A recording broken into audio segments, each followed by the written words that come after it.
let's make lemonade. Okay. Let's go to work. Stop! That's the signal! Go! 6! It's beautiful!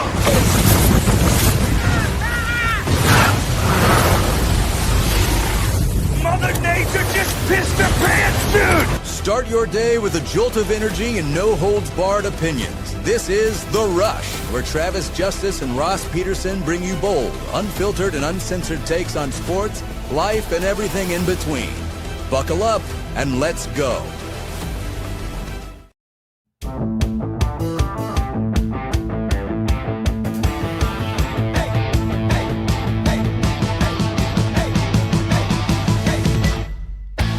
Thursday, everybody. This is the Rush Radio Show powered by Willis Automotive. Good to have you here if you're listening on the audio stream at therushradio.com, on the Rush Radio Android app or the TuneIn app. Thank you so much for dialing us in this morning. If you're watching on YouTube, hit that subscribe button. That's right. Subscribe. Give this video a like. Start leaving your comments in the comment section. And, of course, you can follow us on X, Facebook, and Instagram.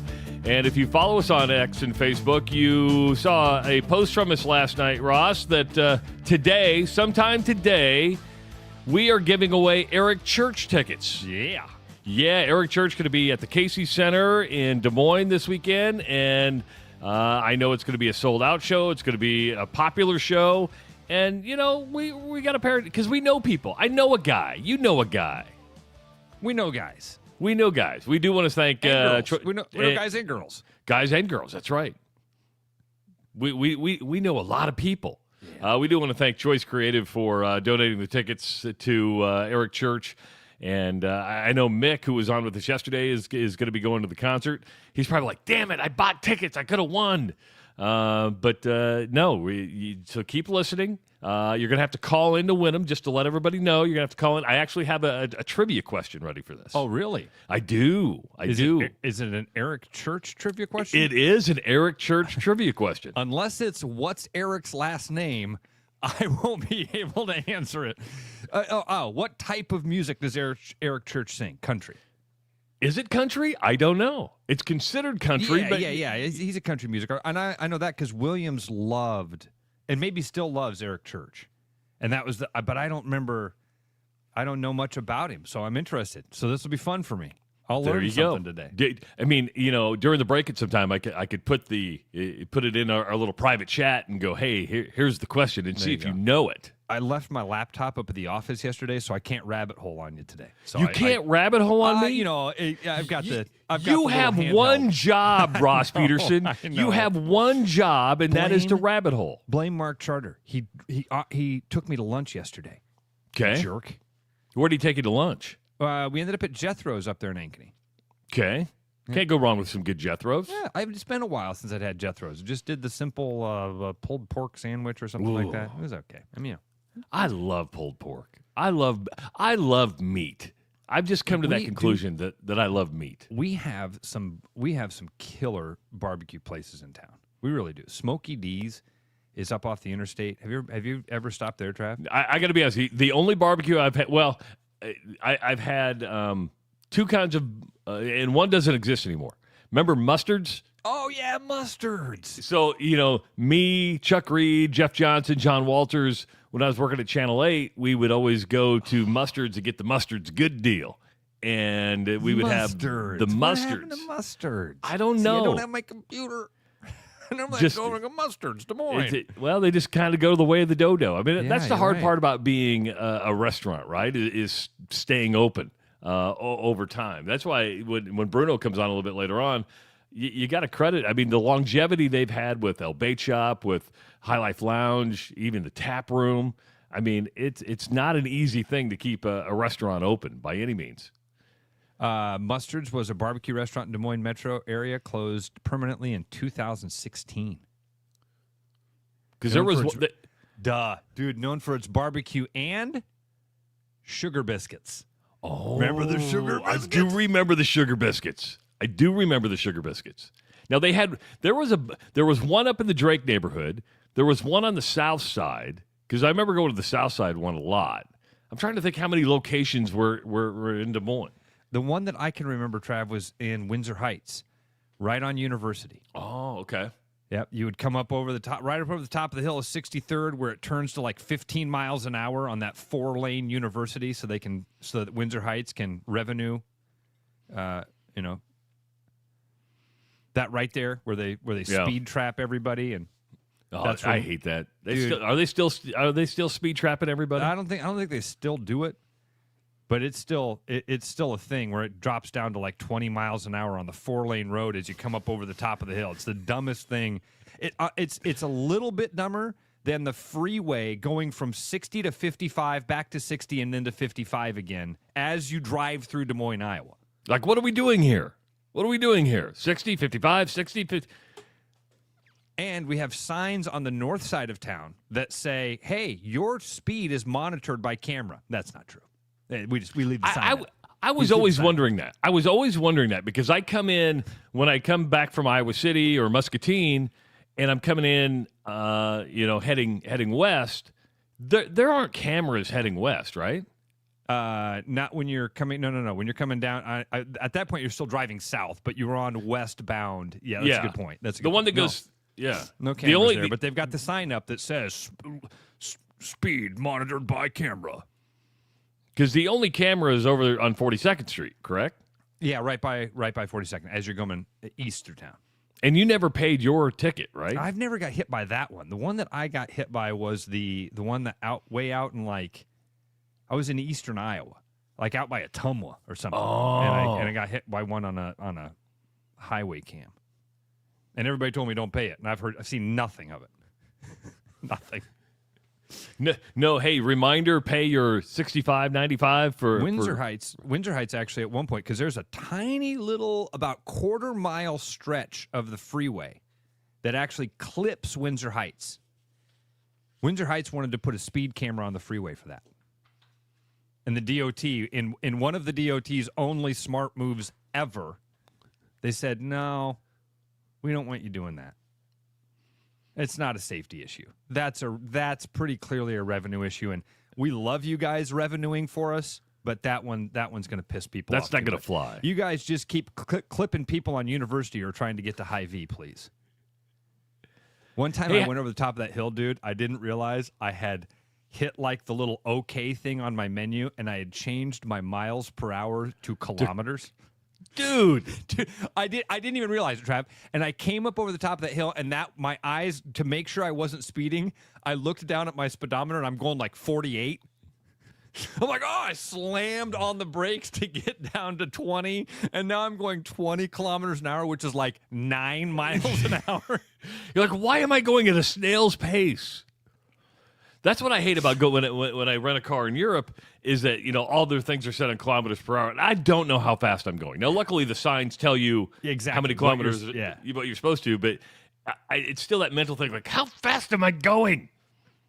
And they're going to go, it's in increments of 10. You should be able to figure this out. No, I can't. I can't figure it out. I'm an American. I don't work off the metric system. No. Don't work off the metric system. No, Celsius, Fahrenheit? Shut up with that. Shut up. Tell me Fahrenheit. Yes. Oh, it's 19 degrees. Oh, my God, that's freezing. No, that's warm.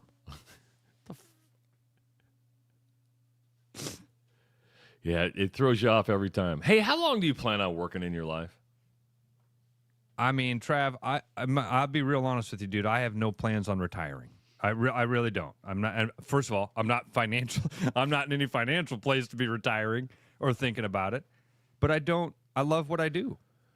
I genuinely love what I do, helping people with real estate and doing this with you every day. And I know that this won't last forever. Someday you're going to wake up and go, oh, dude. The great thing is the way we're set up, this could last a lot longer than a normal radio career, right? Absolutely. I mean, it is. And the only reason I ask you, and this actually is sports related, because she became a figurehead in the sports world, almost a darling to a lot of people. Some people found her annoying because they overplayed it a little bit much. But Sister Jean from Loyola of Chicago retired recently at the age of 106.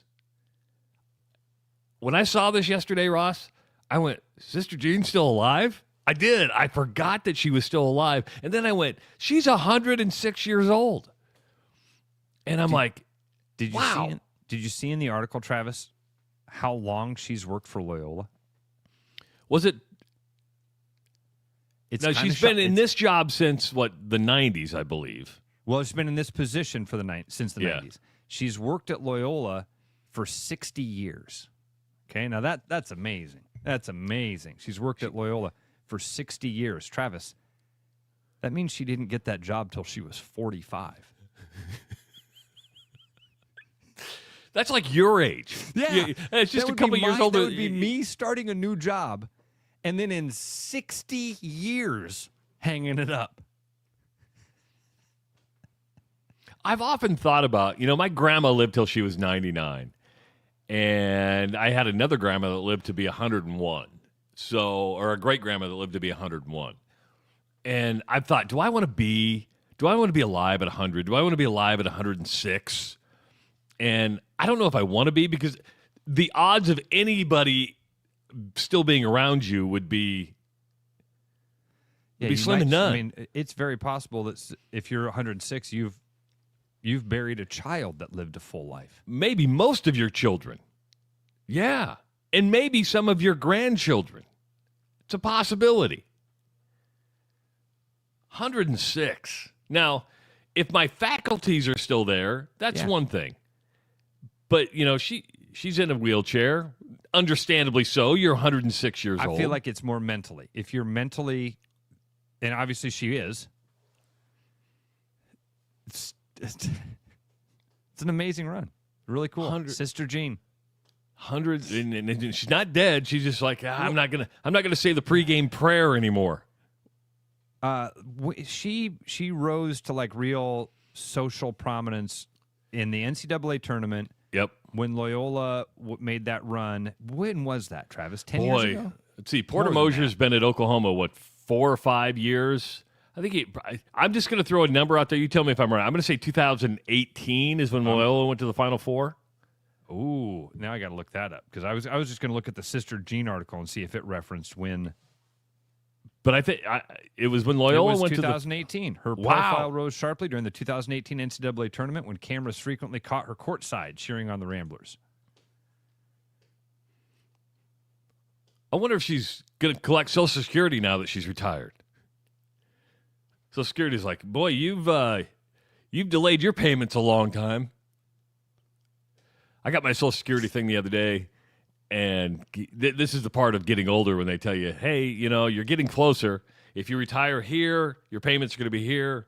And I'm like, well, I guess I'm going to work till I'm 70 because I'm going to max this thing out. And everybody's like, no, you got to take it early because, once you hit 70, you never know when you're going to go and you're giving up. I'm like, no, I'll take the bigger payment. I'll work till I'm 70. That's the nice thing is I can retire and then have this as my second job. I'll be wheeling up in a wheelchair. Morning, Ross. What's going on? Like my Manscaped shirt? It's good for your balls. Did you shave your balls? Ross is like, what is that shirt? I go, it's Manscaped. Your balls will thank you. We'll have to sit here every morning while Anjanette wheels him up to the microphone. Sorry I didn't send a show sheet today. Travis, I can't wait for that because you will be the guy that starts the show. Ross, I crapped my pants this morning. My Depends didn't work. It leaked right through. I'm sitting in a pool of my own urine this morning. Oh, let me adjust my catheter. Thing hurts today. I got a little bit of an infection. Look at our demographics. Ross, we're trending really well in the 70 plus. Yeah. We've all of a sudden had a huge tick up in Florida. Yeah, why is that? Florida and Arizona are two hot buttons all of a sudden. Sun City West. What's the and the villages. The villages. Yeah. We've become huge in the villages. Oh, with God. all their shower loofahs. That's the thing now. A shower loofah? Shower. They're back in again? No, dude. This is the swinger sign now. Yeah. You didn't know this, did you? No. Yeah. Yeah, so it used to be the pineapple upside down. Yeah. And then there were all sorts of weird things you could do, like if you put 3 boulders by the driveway or I don't know. There's all sorts of weird things that signify to the world, hey, business is open. And now it's a shower loofah, so I can go in my neighbor's house and look for a shower loofah? No. You don't go seek it out, Travis. They let you know that they're up for a good time. And how do they let you know? By prominently displaying a shower loofah.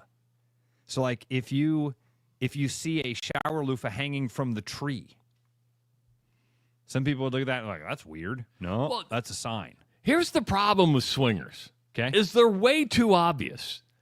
Yeah, meaning you put the pink flamingos out there, people go, "Oh, you're a swinger." You put the pineapple upside down, you're like, "Could you be?" Now, if you the just pineapple upside down to me is like that's the glaring. You are the blue light special at that point. Yeah, right? You are advertising to everybody. You're like, nobody wants us, so come on in. But if everybody's had us, come on in. But if you hang a shower loofah in your tree, nothing could be more obvious. You need to be discreet about this stuff. The pink flamingo was pretty obvious. That's what I'm saying. All these things are very obvious. The white gravel. And yes, you're probably going, you guys know way too much about this because we've gone down the rabbit hole. We've had this conversation. There are times I feel bad about it. I'm like, the white gravel thing, there are people that have white gravel that wouldn't be. And the boulder is another one. I see boulders by driveways all the time. Not all those people are. And what happens is this thing listens. If my wife got on my Facebook and like scrolled, do you know how many swinger ads actually come up on my thing? I'm like, not ads, but reels. It's like, hey, 45, married, 2 boyfriends. I'm like, why do I get this stuff? You got me hooked on the Tai Chi thing. One popped up on mine this morning. Did it really? Yes. I've seen this Tai Chi AI thing of this ultra shredded Asian dude. It plays into the stereotype. Oh, it does. Big time. Oh, big time. Oh, he looks like a monk. Yes. Yeah, he looks like a monk that took the top off just to, let the pecs breathe a little. And there's like, the lady's like, oh, my dad is 46 and thinking about starting Tai Chi. And he goes, perfect age. In the accent. Again, plays into the stereotype. Play it all. If he starts today, you will not recognize him by end of September. And this dude's like, looks like Lou Ferrigno. You're like, what? That's from stretching? I'm going to look like that by going. Yeah, but, I was watching one of the workouts. They do squats. They do leg bends to work your abs. We're gonna ask Mr. Clean tomorrow, Tyler Kluver, whether or not he Tai Chi would. Tai Chi guy, Tyler? You a Tai Chi guy? He's gonna Have you moved? Go. What? Do you have one day that's just dedicated to stretching and mind, body, and soul? And he'll be like, no. I'm in my early 30s. I'm still just putting all the weight on in the garage and hoping stuff doesn't fall on me. See, this is why I say Johnny is the type of guy I feel sorry for when we have these conversations. Johnny says, we have a boulder by our driveway, and we are definitely not swingers. Well, sure, you can say that, but we're going to think a different thing, Johnny. We're going to think a different thing. Sorry, man. Swinger. Pineapple? You got Johnny, pineapple. If you wonder why you've either been invited to a lot of parties or not been invited to a lot of parties lately, the boulder might be the problem. When people start walking in, you're like, who are all these couples? Somebody says, hey, they got their keys out. Hey, where's the fishbowl? Anybody got a loofah? I'm going to tell my wife to get rid of all the loofahs in the house. You shouldn't use loofahs anyway, dude. Really? No. What are you doing? You're scrubbing yourself clean with plastic? Isn't there a natural loofah? Oh, you use the hemp hemp loofah? I don't know. We don't have any. I never understood the loofah thing, dude. I feel like I was scratching myself clean. Like you're like rubbing. You're like, this is not comfortable. Well, look at it this way: you're exfoliating at the same time. Yeah, sure. I don't know. I never thought those. I've got one in the bathroom, and I've Actually, I threw it away. Okay, this is a hygiene question. You don't use the loofah. Do you use a wash rag? Yes. Because I don't. I put the soap in my hand and I use my hands. Yeah. Which I do if the wash, there are times I get in the shower and there's no wash rag. Or I don't have one, right? Yeah. And so I just use the now I'd actually say, Travis, that happens a lot. Yeah. I'm like my hands get places where just a little easier to get. Scrub a little harder. That's what I saw that look there. You're like, oh, I'm ready to go off on him. Ready to go off on him. We got a pretty busy Thursday set up. Coming up at 7 o'clock, even though they don't play, Todd Stepsis, head coach of the Northern Iowa Panthers, is going to be joining us. A lot of subjects I want to bring up with Coach Stepsis. Of course, they lost last week. But if you watch his show or listen to the show on a regular basis, you know most of our conversations with Coach Stepsis are about generalities in life and other things that go on in football. And there's a couple things that have happened. But again, Coach Stepsis is going to join us at 7 o'clock. And then Bruno will be stepping in right around 7:30. We've got Oktoberfest coming up. The Empire's getting ready to open. All sorts of good stuff. So Bruno coming up. And Eric Church tickets. You got to keep listening for those Eric Church tickets. And that really hard trivia question I have about Eric Church. It's actually a good one, but I think if you're an Eric Church fan, you'll know this one. That's what I think. Ross, Aaron Judge hit home runs 50 and 51 last night, and things are. Last night was crazy in baseball, absolutely crazy in baseball because balls were flying out of the stadiums all over the country. You had Aaron Judge hit numbers 50 and 51. Cal Raleigh hit 59 and 60. Kyle Schwarber hit 2. He's now got 55 and 56. What happened last night was the Phillies, and we'll get to all this, but I'm going to dial in on Judge, but the Phillies wrapped up the first round bye. You had the Mariners clinch the division, the AL West. You know what? Last time they won the division was 2001. You had to go back 2001. And then Aaron Judge hits home runs 50 and 51, becoming just the fourth player in Major League Baseball history to have 4 50-run home run seasons. So you have Babe Ruth, you have Mark McGwire, you have Sammy Sosa, and you have Aaron Judge.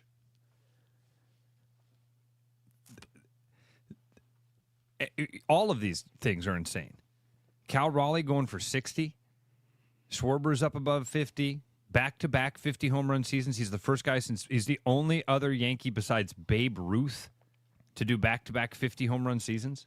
And he's got 4 in his career now, which there's only 4 players in Major League Baseball history to do that.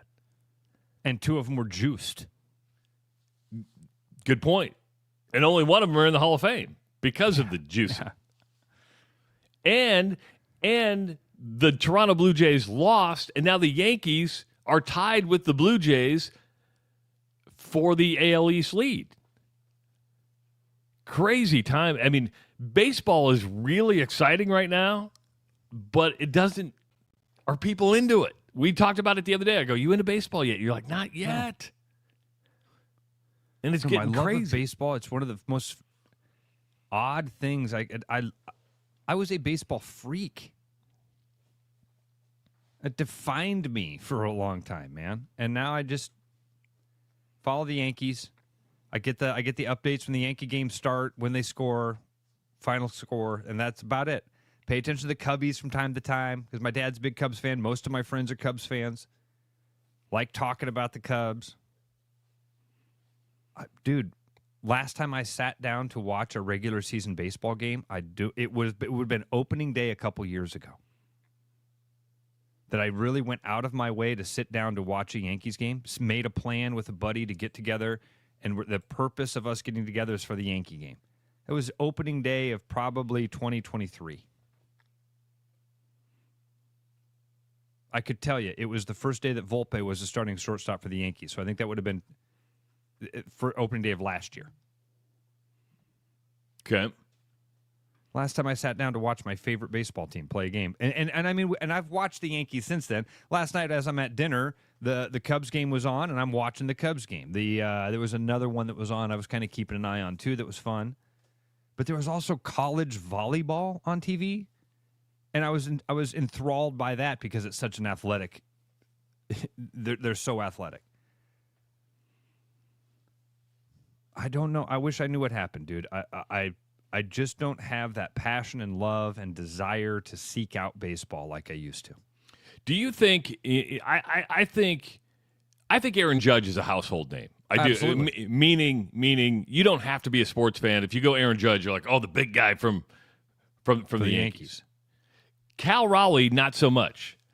I would say, and this is me being stupid and not following the Mariners over time. I didn't know who Cal Raleigh was until this year.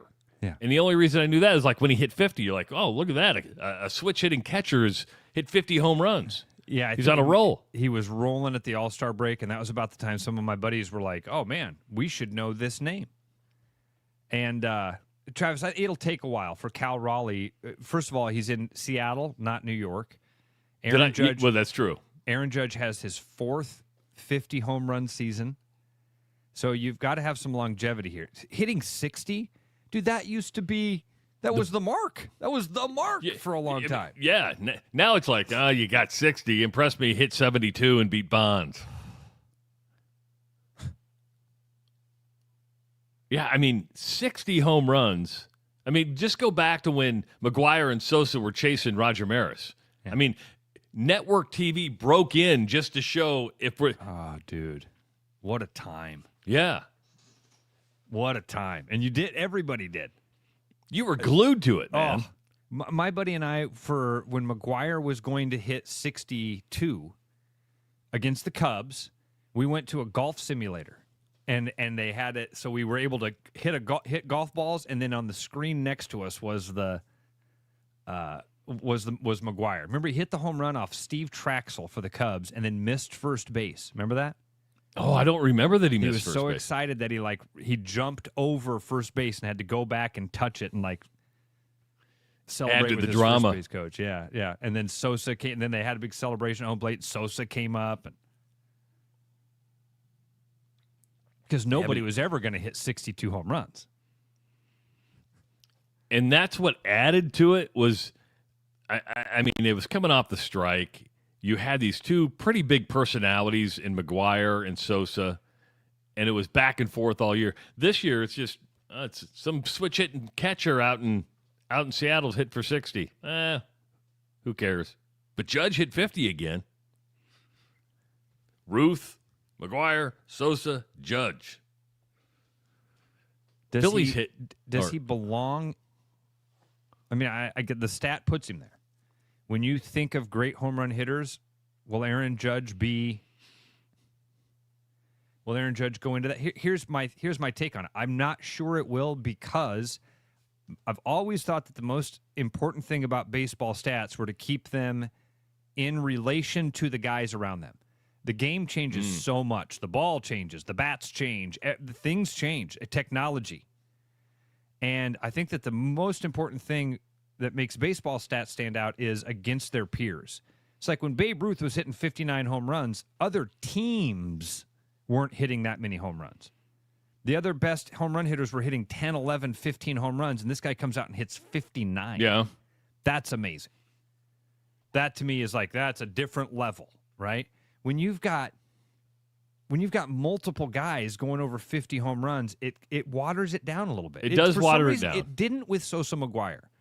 Was it because it was kind of an anomaly? Because we hadn't seen anything like that? Because baseball needed those two because of the strike, and all of a sudden you had this story. It's probably the best marketing baseball ever did, because they went into it and they played it up, same division, arch rivals in the Cardinals and Cubs, and it was like, it got us through a summer. But yeah. You know, I was actually kind of surprised that Bonds did not have 4 or more 50 home run plus seasons. Yeah, he didn't. No, that was the surprising part. As you say that said, I didn't even think about that. Yeah.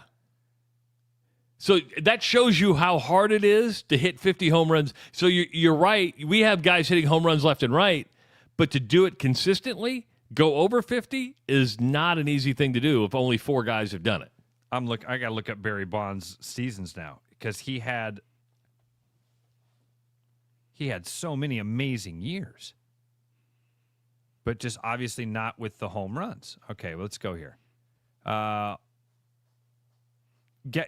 many seasons did Barry Bonds hit 50 home runs? He didn't do it 4 times. How many times did he do it? I'm going to say once. 1 time. The one he went 72? 73. 73? He never hit 50 home runs again in his life. Was he juiced? Yes. Yes, he was juiced. Look at his freaking body, dude. That's true. Look at his forehead. I mean, all the things that people say. Of course he was juiced. And look at him now. Look at how much he looks normal again. Yeah. But he only did it once. Don't let your eyes lie to you, right? Yeah, if it's standing right in front of you, yes, don't be if deceived. It looks like a duck and quacks like a duck, man. 73 home runs back in 2001, and then outside of that, he had 49 in 2000, and about 5 other seasons in the 40s. How do you get to 762 home runs? Well, for 22 years,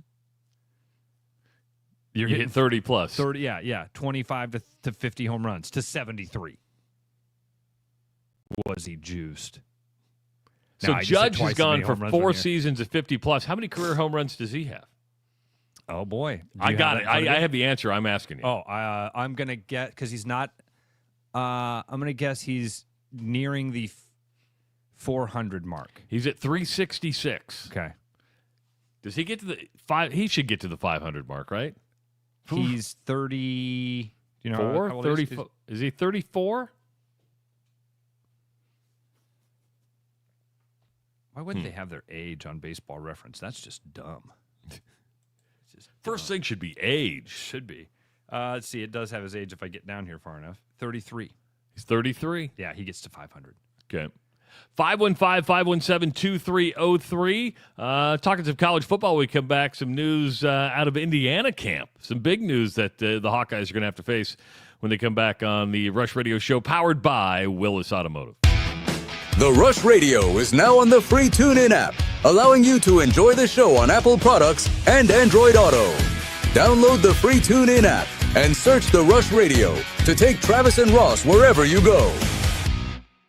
Your house wasn't built for bats, birds, or raccoons, but try telling them that. At Bats and Bugs Pest Solutions, we've been helping Iowans take back their homes for over 20 years. We use cost-effective, eco-friendly methods to solve wildlife and pest problems the right way. Whether it's bats in your attic, birds in the vents, raccoons in your chimney, or moles in your yard, we have long-term solutions.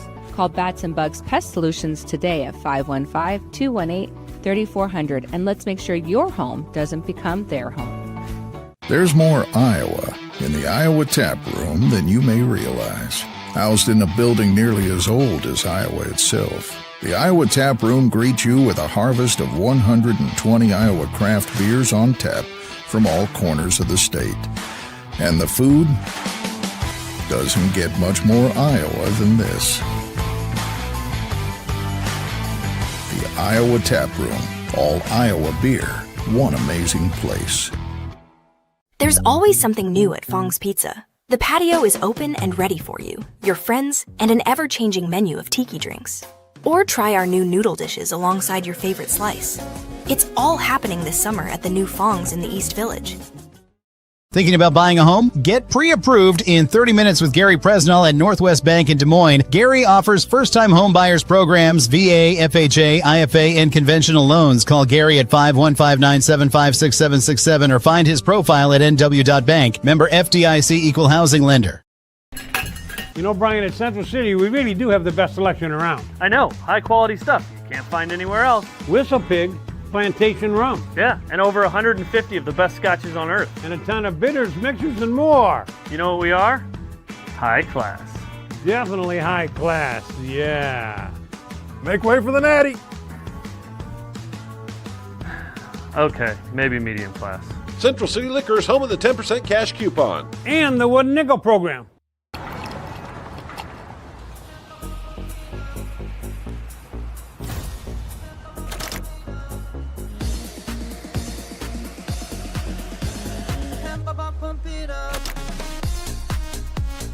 A fuel choice that even rivals can agree on?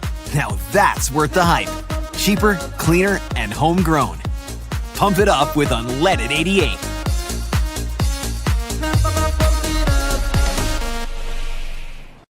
After Hawkeye football games this fall, Travis and Ross are right where they belong, with you taking your calls and giving unfiltered feedback. Right after Hawkeye football games, it's the Black and Gold Rush on therushradio.com, the TuneIn app, and on YouTube.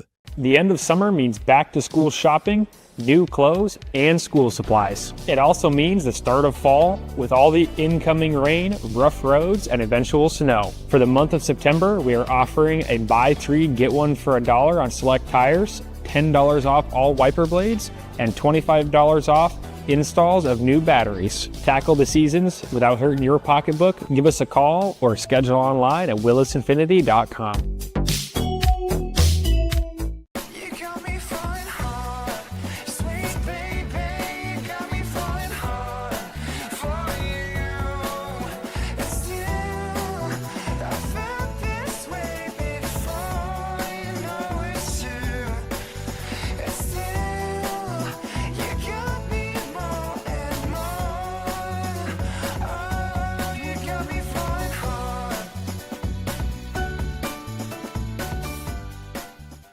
The best bread is made from scratch, freshly baked with locally sourced ingredients and love. At Big Sky Bakery, we take great pride in our delicious products. We know you'll enjoy them almost as much as we enjoy baking them. Find us at the downtown Des Moines Farmers Market every Saturday.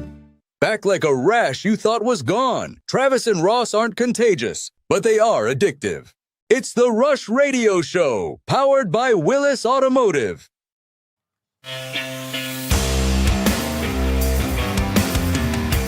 A reminder to pump it up with unleaded 88. It's grown by corn farmers right here in the state of Iowa, so pump it up with unleaded 88. Go to iowacorn.org for more information. I'm Travis Justice. He's Ross Peterson. This is the Rush Radio Show. Happy Thursday, everybody. Got a busy weekend of college football coming up. Of course, tomorrow, Tyler Kluver, host of the Washed Up Walk-Ons podcast, is going to be joining us. A little bit later on today, Todd Stepsis, head coach of the Northern Iowa Panthers, will jump on board. And we do have Eric Church tickets to give away. Eric Church going to be at the Casey Center this weekend. Ross, big news and good news for Indiana football. The team Iowa plays this weekend. I don't know if it's good news for Iowa, but Lewis Moore has won a lawsuit in the state of Texas that will keep him eligible at Indiana for the rest of the season. Moore had sued the NCAA, claiming that its eligibility rules were not fair and that he should be granted that his time at Navarro Junior College should not count. He was at Navarro Junior College for 3 years. So he redshirted a year at Navarro. He was then injured 1 year at Navarro, and he went to Indiana, then he went to Ole Miss, then he came back to Indiana. He's 24 years old, and we've seen this in the past, and it wasn't a steadfast rule. The NCAA just said, okay, we're gonna back up, and if you played in JUCO, but then they tried to fight it again. Now, Moore is a hell of a player. He's the leading tackler for the Indiana Hoosiers. He has 2 interceptions for the Indiana Hoosiers. And he's a defensive threat that the Hawks are going to have to deal with. But this is a much bigger issue. We've talked about, what is eligibility in the NCAA? This is a massive, massive issue in a changing landscape. Back in the old days, it was very easy. You got 4 years of eligibility. If you're redshirted, you had that fifth, but that's what it was. And your junior college time counted and all that other stuff. I don't know how you reset this, and we can brainstorm this and workshop this over the next half hour. Right. And because we are we know everything. And we could probably still not come close to what a solution would be for this. And Travis, the problem is you've got so many different circumstances that can be thrown at this situation that how do you write a rule? You have to have a rule in place on black and white that says here's where the line is. So maybe we got to go back because you're right, man. We all remember a time if you are of a certain age, and I think that it's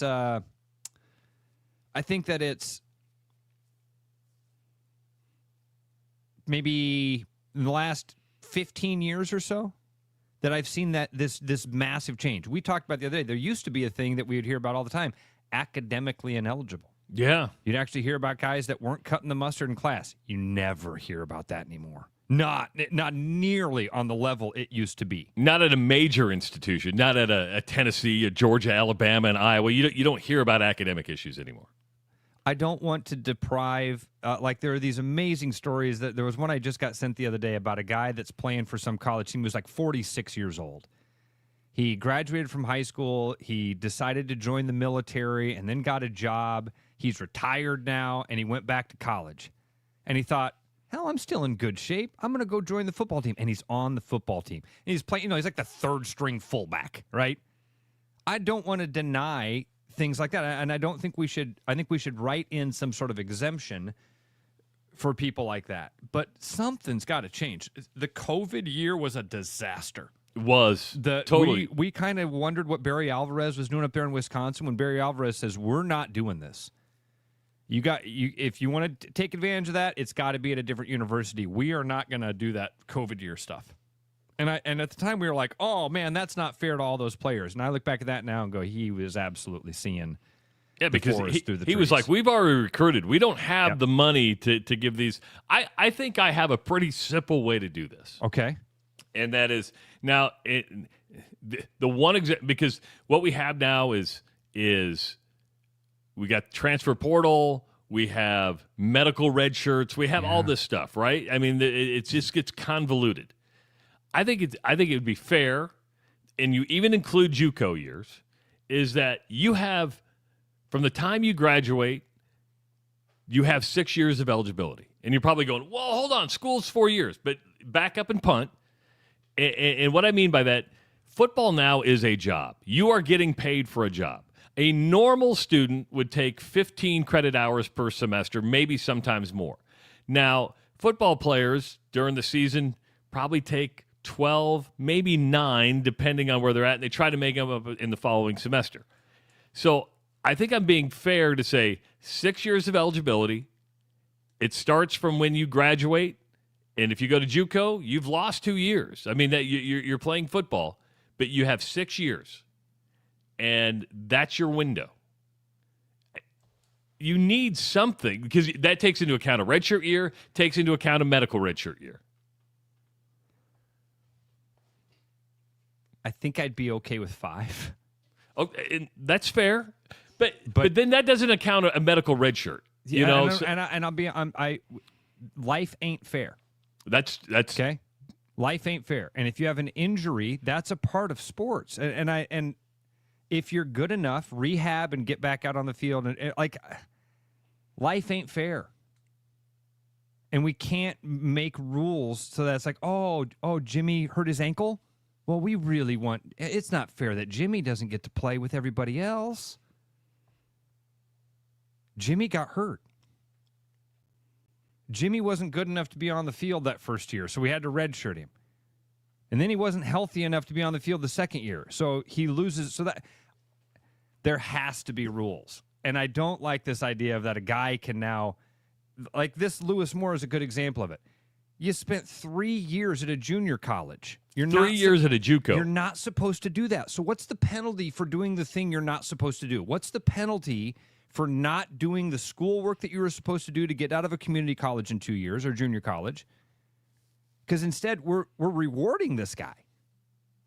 This is not an Iowa fan saying, I'm just saying there's got to be rules in place so we don't have this stuff. If Cade McNamara, if you're not good enough to make it to the NFL by the time you're 25, 26 years old, dude, it's time to find the Canadian Football League or Arena Football League or something like that if you want to keep playing. It's not fair that you're out here taking opportunities from an 18 or 19-year-old kid who could be actually ascending in his career when you're just taking snaps now. You're wasting time at this point. Not this. Lewis Moore is a little bit different. This is a guy who's actually playing in a position that might be in the NFL. Yeah. So while I want to have hard, fast rules, I don't want to deny this guy that opportunity. But he's 24. He's 24 years old. And he's good. He's a good college football player, really good college football player. But NFL teams are recruiting him and drafting him against 21-year-olds. Who wins? You got to be a lot better at 24 than that 21-year-old who's got 3 more years of development in an NFL system to catch you. So what's the penalty? And in my opinion, the penalty is you don't get to do the sports thing anymore. And by the way, I want to address something else. This part of the problem, in my mind, is the thing that you just so easily ran right past, Trav. Study hours. How many hours of college are you doing? Well, the average student does how many, you said? Probably about, normally, it depends on which school, but normally you need, 130, 140 hours to graduate. So you tend to take 115 to 18 credit hours per semester for a normal student. Okay, I know that I sound like Jerry Maguire when I say what I'm about to say. I get it. That 99% of the people think I'm insane with what I'm about to say. It's an institution of higher learning. They are supposed to be students. We're so far gone from reality that everybody just accepts this thing. Because I guarantee 99% of our listeners right now are like, Ross, you can't expect a college athlete to carry the same weight of classroom work that a normal student does. I want you to say that out loud to yourself and hear what you're saying.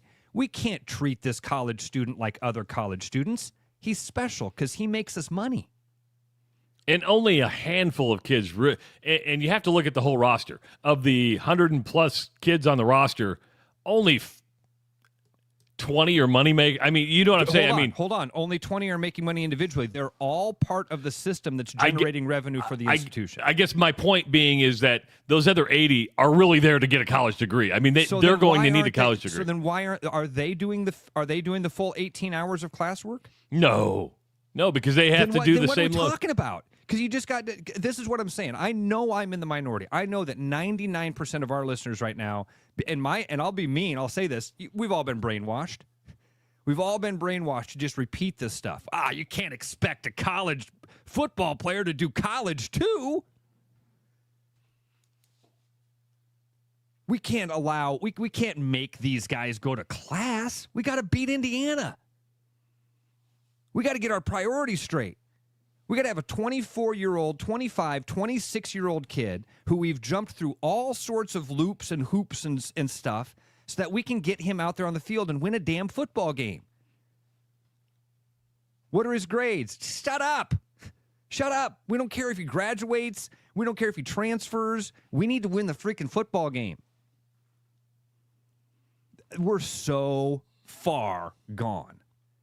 And we all just accept that stuff and repeat it and go, oh, man, you can't expect these kids to get through a 4-year institution in 4 years. What, are you crazy? We got to give them a 5th year so that they can redshirt. And we got to give them a 6th year in case somebody gets hurt. And we got to give them a 7th year because of COVID. And we got to give them an 8th year because of JUCO. And we got – whoa. And they can transfer whenever they want. Middle of the season, middle of the school year. Doesn't matter what their classes are or where they're at in their academics. Doesn't matter if they're a psychology major and the institution that's recruiting them doesn't even offer psychology. None of this matters. None of this matters. Can the kid play college football? And we don't even care if he's going to be an NFL player. Cade McNamara is a great example of it. Cade McNamara is not on any sort of NFL draft boards, ever. Ever. So what are we doing? Why is that? What are we doing? You know, Brian Duax from Central City Liquors, and by the way, if you're going to the Iowa State game to tailgate this weekend, make sure to stop by Central City Liquors. If you're going to an Iowa State game this weekend, let us know.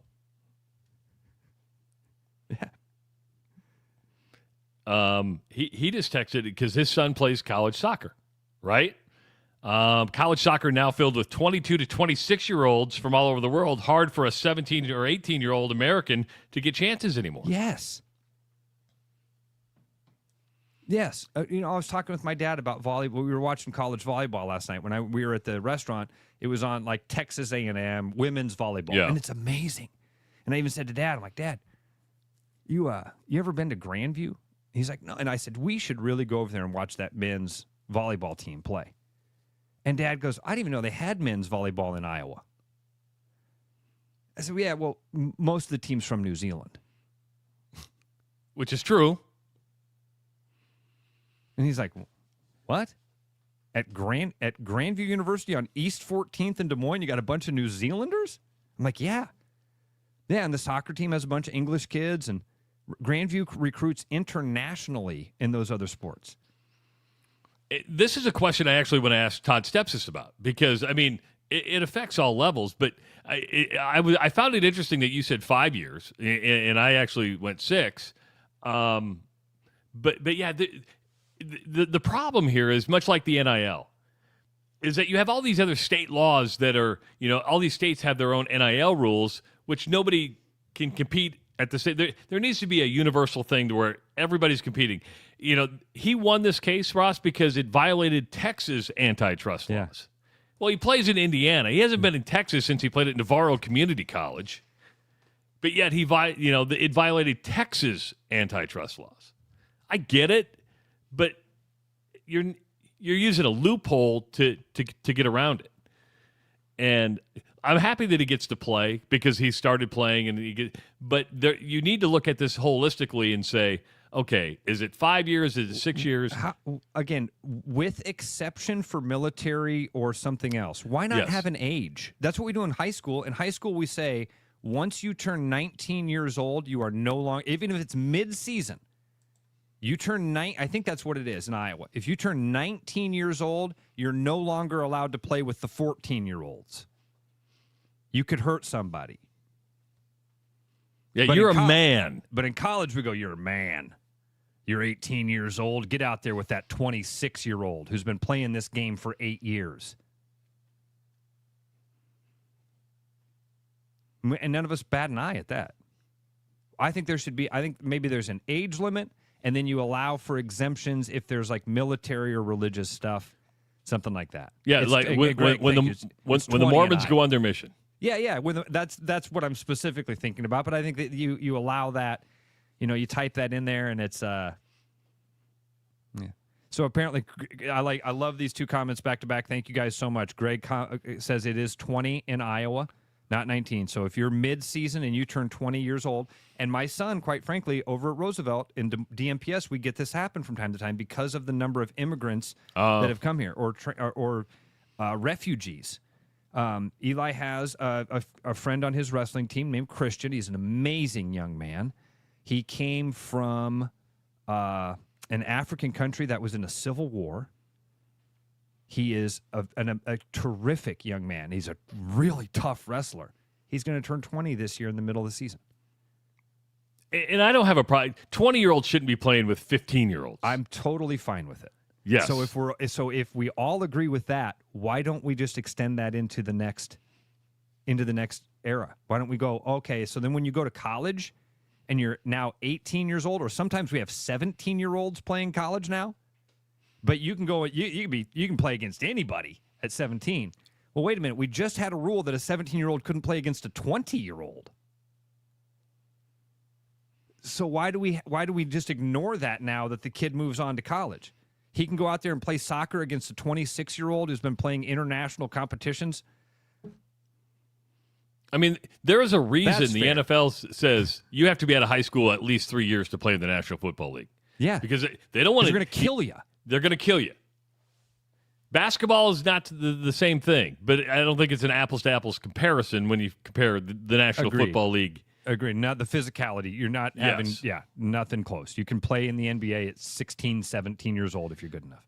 So, college football has a lot to decide. It's got to decide on college football expansion for the playoff. It's got to decide on steadfast NIL rules that go nationwide. It really has to start honing in on eligibility because we're going to see more and more lawsuits. Once Moore has won this, you're going to have a lot of the JUCO guys go, hold on. If his 3 years didn't count, then neither did my 3 years. Did I play in Texas? Because we now know that it violated Texas antitrust laws. What if I played a road game in Texas? Does that? I played a road game in Texas, and I got NIL money, so therefore I was an employee in the state of Texas. I played 4 games in Texas. I have 4 more games of eligibility left, and some school would go, "Oh yeah, come on, you can help us win 4 games." Dusty asks this question: just football, or do you include other sports? Well, I think if you're going to be you go to college to get a degree. Right? Ross is 100% correct. It is an institution of higher learning. You go to college to get a degree. So the normal time to get a degree, and to me, that's a bachelor's degree. It's that you don't. If you graduate in time to go get a master's, congratulations, you're a really good student. But I happened to go to college, and I wanted to be gone. But by that fourth year, I was like, I don't want to do this anymore. So there are student athletes who are using college as a mechanism to get to the next level. Totally understand that, but you have to go.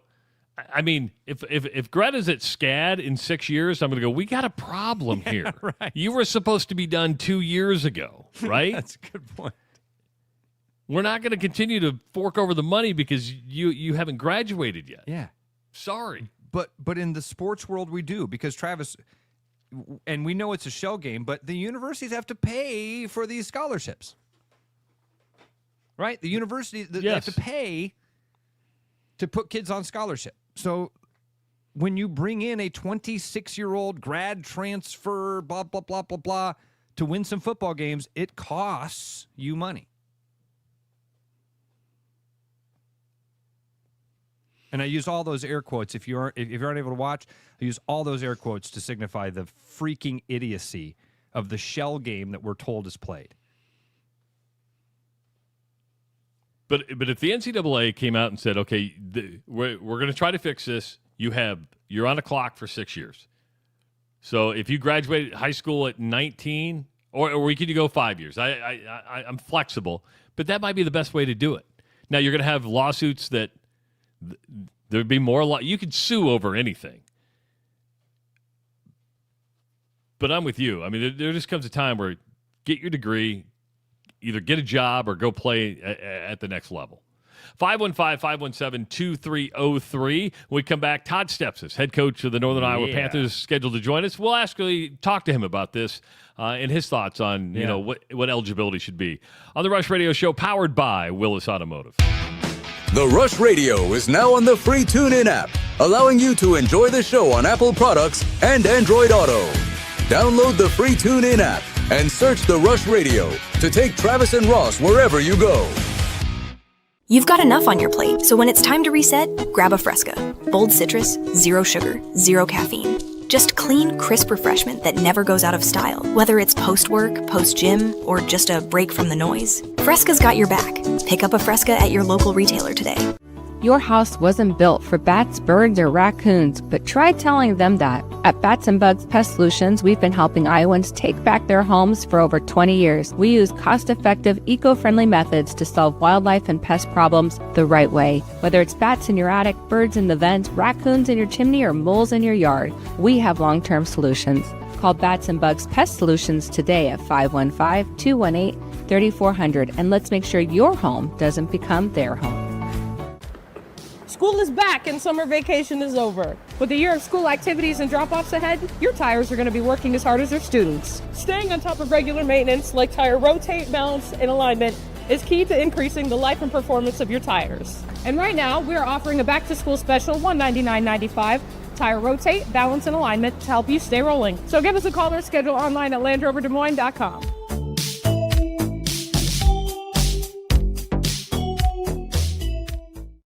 After Hawkeye football games this fall, Travis and Ross are right where they belong, with you taking your calls and giving unfiltered feedback. Right after Hawkeye football games, it's the Black and Gold Rush on therushradio.com, the TuneIn app, and on YouTube.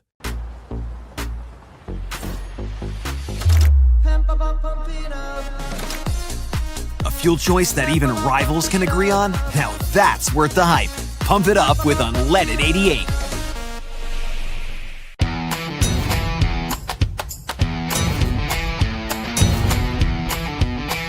Largest selection of German beer in the world? You'll find it at the Hessen House.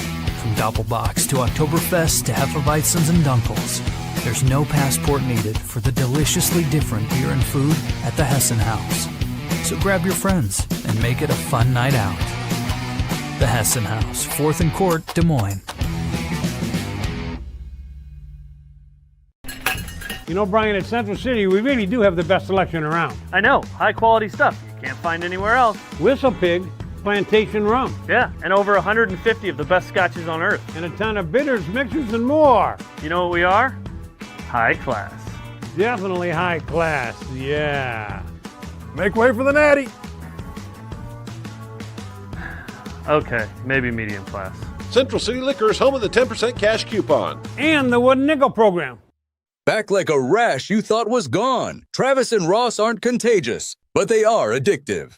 It's the Rush Radio Show, powered by Willis Automotive. Hour number 2 of the Rush Radio Show, powered by Willis Automotive. Thank you for tuning in this morning. If you're listening on the audio stream at therushradio.com and the Rush Radio Android app and the TuneIn app, thank you so much. If you're watching on YouTube this morning, go ahead and hit that subscribe button, give this video a like, and start leaving your comments in the comment section. And follow us on our other social media channels. I'm Travis Justice. He's Ross Peterson. What are you laughing about? You're this trivia question you've got for us about Eric Church. Yeah. You just sent it to me in the private chat. Yeah. I don't really know Eric Church, but that question alone makes me want to know more about Eric Church. That's coming up. We have a trivia question later on, and we'll be giving away a pair of Eric Church tickets, who's playing in Des Moines this weekend. I think a lot of people will get it. Do you want the? I can send you the answer. I just Googled it there to see what it was. Yeah. Okay, I like this All one. right. And somebody. Here's my fear. People that know this question, do they already have their tickets? Could be. But here's the deal: win a pair and bring some friends. Yeah, bring some friends. You could be the star of. You could be the most popular guy on campus. Yeah. You know who? I bet this guy's an Eric Church fan. Todd Stepsis, are you an Eric Church fan? I'm going to say he's an Eric Church fan. I'm going to go no. Well, I think you have to like country music to appreciate Eric Church. And, I do like country music, and I could definitely, listen to his stuff, pretty regularly. He's good. He's really good. He's got some awesome tunes. You can have it play in the background, and you can have if you're having a bad day, hearing him and some of his songs, pretty Coach, good day. So I'm a big fan. Is he one of those guys that if I actually heard it, like if you played his songs, I would go, oh, I know this one. Oh, I know this one. Like that? Yeah. Okay. Well, if you listen to country music, I don't know. If you don't listen to country music regularly, you may not know, some of his songs, but he's got some bangers, man. He's really popular in that genre. He's been one of the most popular artists in country music for a long time. So, he's had huge success. One of my former co-hosts and one of my best friends is a huge Eric Church fan. So I'm not knocking the guy. Country music's just not necessarily I don't listen to it a lot during the day. Yeah, my wife went to, I think the last time he was in Des Moines, my wife and a bunch of her girlfriends went, and it prompted her to then buy me cowboy boots. So, I don't know. Oh, you got some shit kickers, huh? Oh, Look man, at you. Oh, he's got him on. Oh, wow. Man, Yeah. Ray's wife just slid off her chair. Holy cow.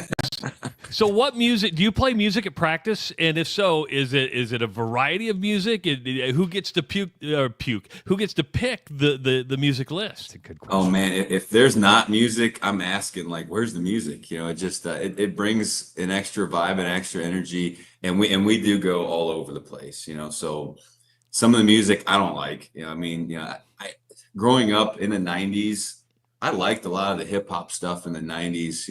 I think back to college days and pregame playlists on the CD player or whatever it was we were listening to then. I had a lot of Biggie and Tupac and all those kinds of things. The new stuff, God, get me out of here. I can't listen to any of that. But so one of my jobs, I believe, is to educate our players on the classics. And so we'll get the old stuff going.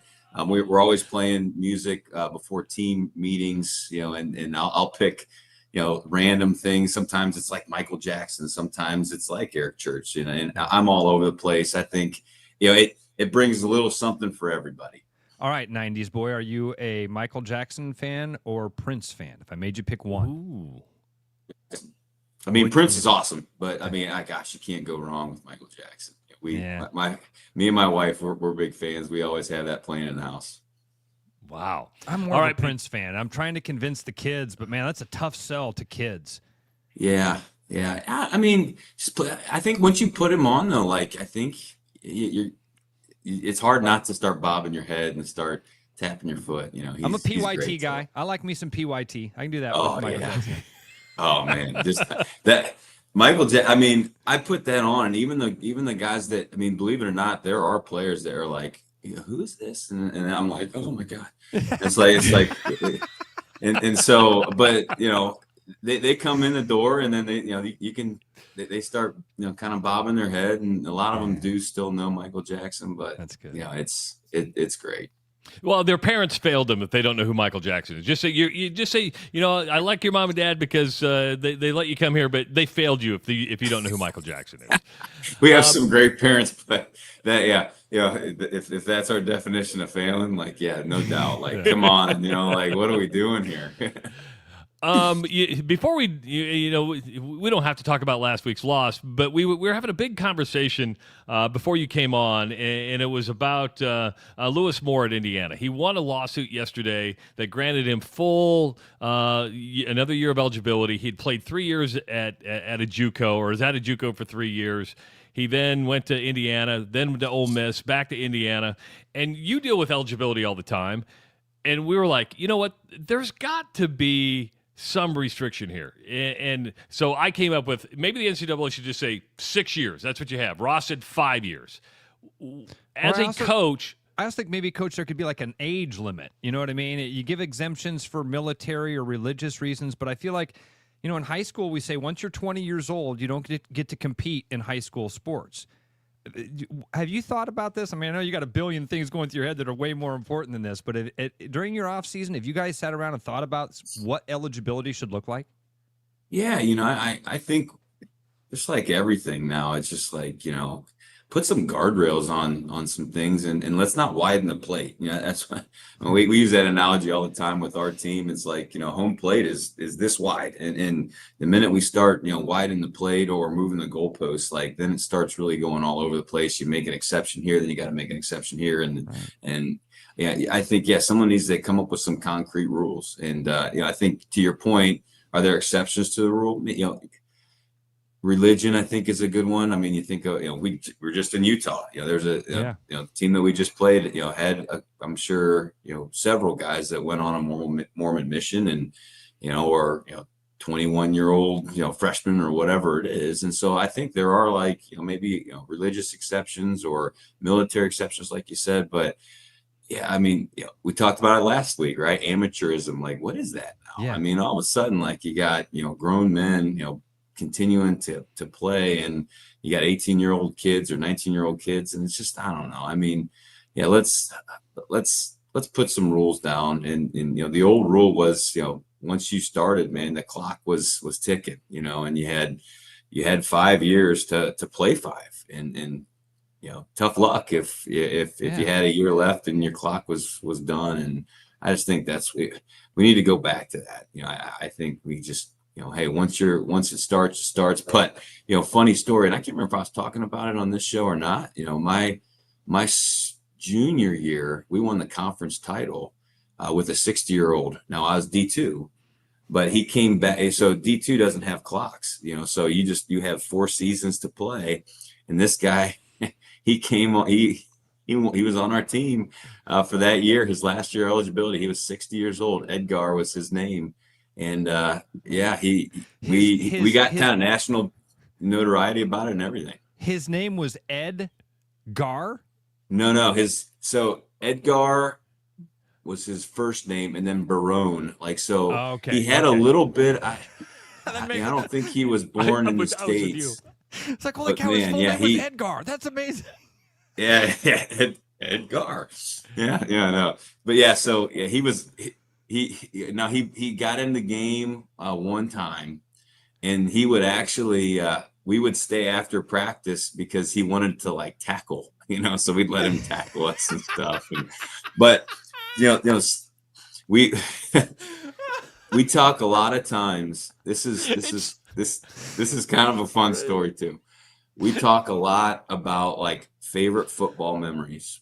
And a lot of times those memories they have nothing to do with like the game or a play or anything like that. It's off the field stuff. So we played, now it's a lot better now, but we played at the high school stadium, so D2 school, middle of nowhere in Ohio.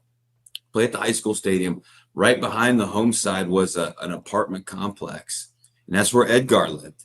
And so our last home game, we got to win to win the title, to go to the playoffs, all that stuff. And the game is in hand, fourth quarter. Gosh, maybe there's about 3 minutes to go. And all of a sudden you see Edgar take off through the stadium, out the gate. And we're like, where in the hell is Edgar going? Because he lived in those apartments. And then he comes back pushing like a grocery cart full of sparkling grape juice, like bottles of it.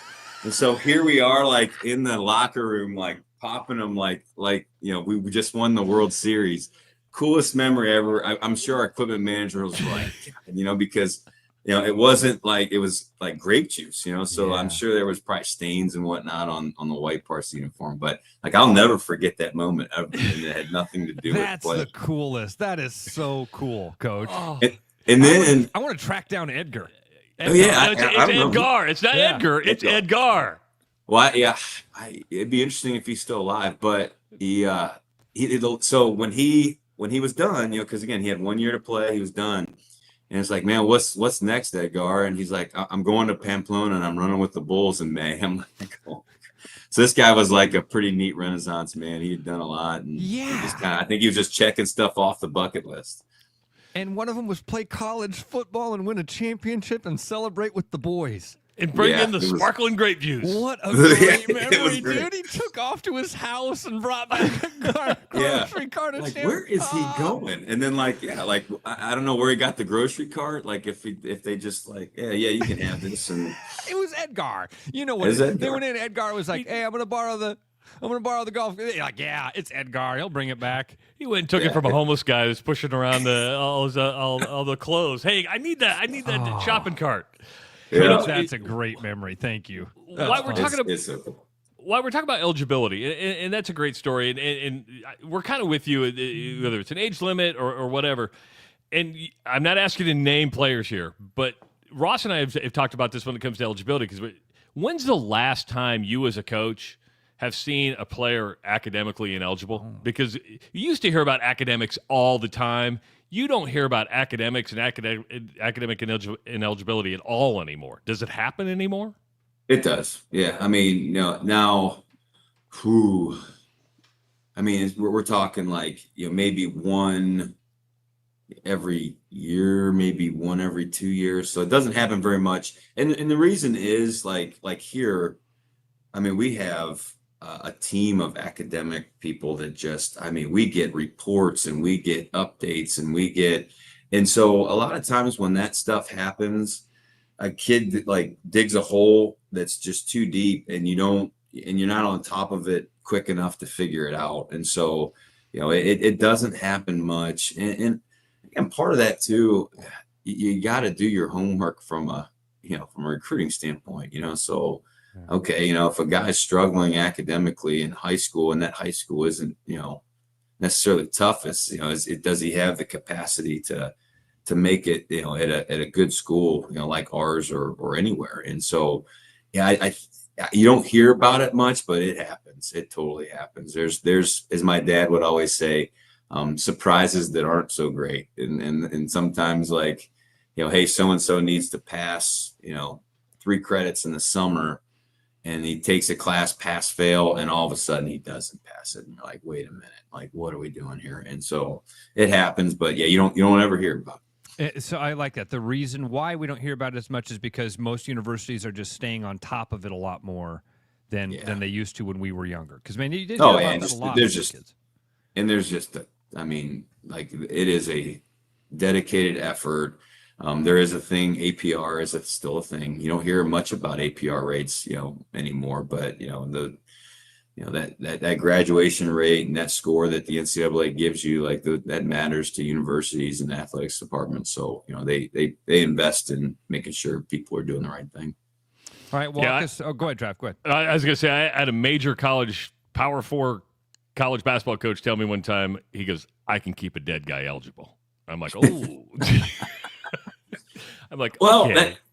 There's some philosophy to that, like for example, we actually, last night, got a commitment for this class, and congratulations. One of the reasons he gave me why he's coming here is that another school wasn't thrilled about the major he wanted to take, and so I think exactly. I'm kind of like, wait, what? And because you want to be a doctor? Why would you want to be a doctor? It's like, it's our best GPA guy, Aiden Price, he 4.0 pre-med. It's like you can be a great football player, and you can be a great student, and football's going to end, and you want to have a great life. And so, like, what coaches? But I think some coaches, like, I can keep that guy eligible because I can put him in all these BS classes that are going to mean nothing. Can you tell us what was the major he wanted to do? Oh, it's just psychology. So nothing yeah. I thought it was going to be like European women's studies or something like that. We don't no, just there's psychology is not an easy major, but it's not, it's not one of like here we've got some engineering, like we got a couple of engineering guys. It's like, woof. And in my previous school, actuary science. I don't know if you guys even know what that is. Yeah. Talk about weird dudes. They like calculus. Whatever your passion is, like that's calculus for them. We had a kid at Drake. He was an actuary science major. He is doing awesome, and he had a great personality. But we were walking. Who were we playing? Oh, South Dakota State, because he had chosen Drake over South Dakota State because of the major. And I was like, hey, we're walking around South Dakota State's fields, like, hey, aren't you glad you came to Drake? Like, kind of joking because they have a really nice stadium. He goes, actually, yeah, I love actuary science. And he started going into calculus and talking about it. And then I'm sure he looked at my face and like, man, you aren't processing a word I'm saying right now. And I'm kind of like, all right, sounds great. That's awesome. Yeah. Can you walk us through the bye week and kind of what how do you handle last week and get the guys' minds right and prepare on this long couple weeks here?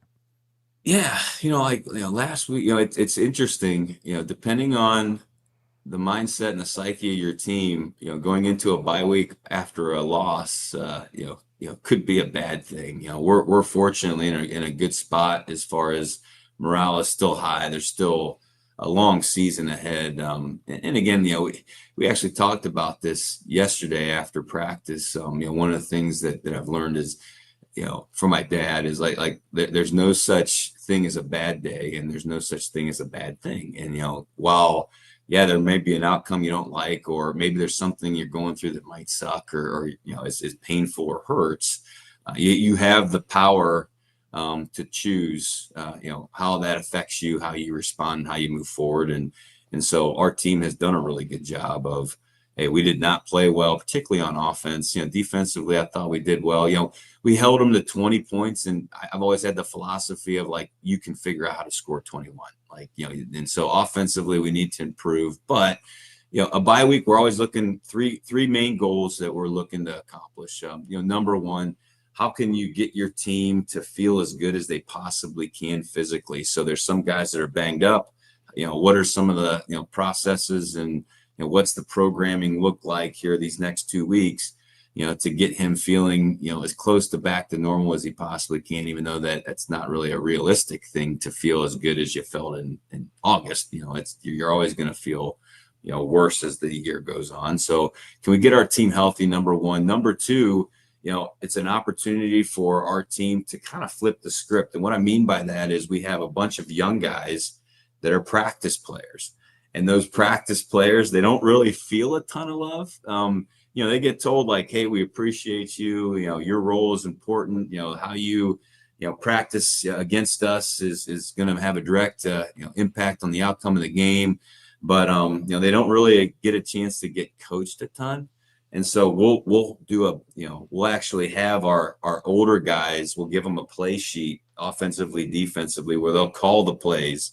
and the young guys will have scrimmages. And now all of a sudden the older guys are on the sidelines losing their voices, cheering for the younger guys, which is what, they do, they do for them on Saturday. So we want to pour into our younger players. But then the third thing is probably the most critical thing is like, you need to hit the reset button. You need to recommit to your values and your standards. And so for us, we've now gone 2 games in a row where we've been penalized a lot. And so it's like, all right, well, why is that? Well, what are the details? Well, and what do you mean by that? Well, on the field, it's, fundamentals, getting back to basics. It's hand placement and pad level and first step and stance and all those things that you learn day one. And maybe in Pop Warner, you go back to that. But then the off the field stuff, are you early to everything? Are you showing up to class? Are you participating? What's your locker look like? Is it clean and neat? We have a picture that's displayed. This is what your locker should look like every day. And so those little details have a direct correlation. You hear the saying all the time, you can't do anything big unless you take care of the little things. And so, for us, refocusing, recommitting, what are our standards? How can we hold each other accountable? And we got 2 weeks to get it figured out, because I think we got maybe 6 or 7 ranked teams coming right down. It's a brutal stretch. Oh yeah. And that's what we signed up for, though. You actually have a picture of what your locker should look like? Yeah, we do. We totally did. I know. I'm glad my boss doesn't go, this is what your desk should look like, because I would be screwed. I would be totally screwed. Yeah, I think, we have my wife would like you. My wife would like you. I'm like, geez, get your shit together, man. That's awesome. That's instantly what my brain instantly went to. Well, that's necessary for a reason, because at one point you walked past the locker and went, all right, that's enough of that. Oh yeah. Yeah. Well, you think about like signs of a detail oriented team, and so like when you go out to a practice and every kid has the same color shorts on and, shirts tucked in and all that. That looks different. Like, okay, those little things matter. And so, boy, they're paying attention to those little things. That means everything matters. And so, locker room's no different.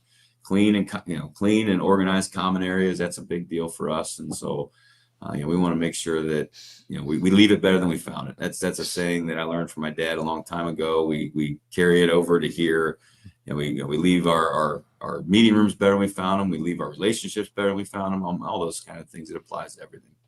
So you've had the entire team read "Make Your Bed" by that admiral. I bet it's like, we didn't have them read it, but I've definitely shown that speech. That speech is great. There's so many good nuggets in there. But and I love how it goes. And regardless of how your day went, you came home and hey, you got a nice, neat made bed, and so tomorrow will be a better day because I ended it on a great note. Coach, excellent stuff as always. Fun, Coach. Are you going to recruit tomorrow? Are you going to go watch your one high school game? Well, if you plan it out right, maybe I'll go watch one half and then watch the other half of a different game. You can only see each team the kid once. One time. Yeah. So, well, and the thing is, like for us, so we're gonna kind of go out and about, and when we watch Iowa teams, I'd rather be on the sidelines and here when they're in the semifinals or finals. But if you watch a team like Dowling, looks like they're starting to roll right now. Yeah. If we go down to Des Moines and watch them down there, then we won't be able to watch them here on the sidelines. You can be in your office and kind of looking over your shoulder, I'm sure, but you can't be like out front facing, which is what what recruits like seeing you on the sideline.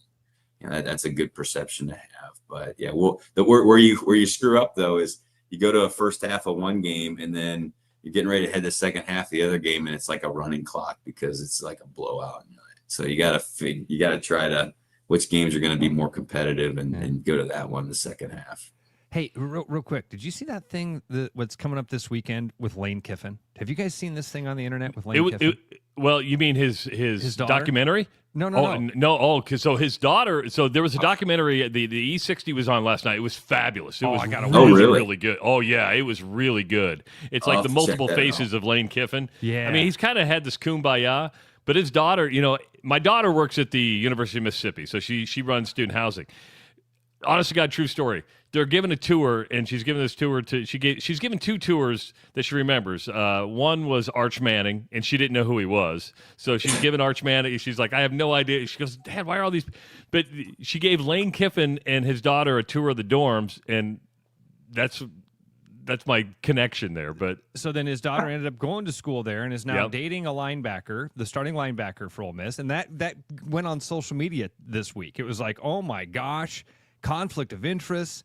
Lane Kiffin's daughter is dating the Ole Miss linebacker. What's this going to mean? And Lane Kiffin just took the tweet and retweeted it and said, "Take the over."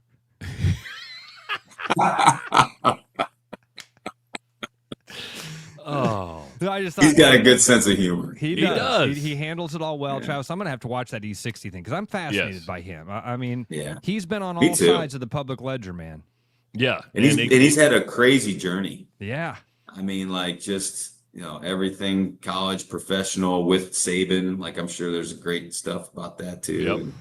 And now being not doing really well at Ole Miss, and so I'm sure it's awesome. All right, Coach. So much, man. Enjoy your week. We'll talk to you next Thursday or next Thursday. Yeah, next Thursday. So appreciate the time as always. All right, thanks, guys. All right, thanks, Coach. Appreciate it. Coach Todd Stepsis joining us on the Rush Radio Show. I just want to go to Cedar Falls, go to a bar, and hang out and have some drinks with Todd. That'd be I get awesome. a feeling it's Todd and his crew. Like my impression is he's surrounded himself with like-minded people like that, and I bet they're a fun group to hang around with. I know we're running short on time, but because our thumbnail today was on Iowa State and Arizona, and we haven't talked about this game at all. Yesterday, I threw out the question, no disrespect to Iowa State, whether Indiana was going to be Iowa's best opponent at this point. Ross, no disrespect to Iowa, but to this point, is Arizona the best team Iowa State has played? Yes. On paper, you would have to say yes. Yeah. 7 scoreless quarters in 3 games. They've given up just 2 touchdowns all year long. They have already forced 8 turnovers. 5 of those have been interceptions. Holy cow, I didn't know that number. Yes. Whoa. Now, they haven't played, besides Kansas State, the competition hasn't been great, but still, you start looking at the paper and you go, okay, on paper, this is the best team Iowa State has played to this point. No disrespect to Iowa, no disrespect to Kansas State, but Kansas State, you didn't beat Iowa State, you didn't beat Arizona. On paper, Arizona is the best team Iowa State has played to this point. And again, no disrespect to Iowa. That's a fair statement. And again, just like we said with Iowa State and Indiana. Is Indiana Iowa's best team they've played? Well, they just rolled up on a top 10 team with 63 points. Yes. Yeah. Yeah, they're not much better than Iowa State, and Iowa State might be a better team head-to-head than them, but in this moment, I think yes. And it's absolutely the same thing applies when you look at Arizona versus Iowa. And which one of those is the tougher team for Iowa State? This Arizona game's big. And you're talking about a team defensively that has gone ranked in the 100s a year ago into like the top 20 this year. And offensively, I'll give their credit to Brent Brennan, their head coach. This is his second year, right? He year number 1 didn't live up. He got a new offensive coordinator, new defensive coordinator, new special team coordinator. They go from averaging 200+ yards a game offensively to 437 yards per game. Their quarterback, Noah Fafita, is one of the best quarterbacks in Arizona history. He already has 6,600 yards passing in his career, and he keeps, just racking up yards after yards. This is going to be – we're going to find out what Arizona really is now. And they are 1-8, or the Coach Brennan's 1-8 all-time against ranked teams. And this is the first matchup since, 1968 between these two teams. But, again, I just wanted to pose that question – and get your opinion, and you gave it to me, which is nice. 515-517-2303. When we come back, Eric Church tickets to give away. That's right, Eric Church tickets to give away, and Bruno scheduled to join us on the Rush Radio Show, powered by Willis Automotive. I'm loving these wooden nickels, Brian. Yeah, I suppose everyone is catching on. Just spend $20 to get a wooden nickel. It's $25. Collect 10 and add up the savings on your next purchase. Some of these are worth $5. That could be huge. I know, right? That's why you have to spend $20. It's $25. Collect 10. like money back to you. Spend 20, you get another wooden nickel. It's 25. Collect 10 and add up the savings. It's huge. Central City Liquors, home of the 10% cash coupon. And the wooden nickel program. It's huge. School is back and summer vacation is over. With a year of school activities and drop-offs ahead, your tires will be working as hard as the students. Performing regular maintenance like tire rotate, balance, and alignment is key to prolonging the life and performance of your tires. And right now, we're offering a back-to-school special $199.95 tire rotate, balance, and alignment to keep you rolling. To schedule an appointment, give us a call or schedule online at willisvolvocars.com.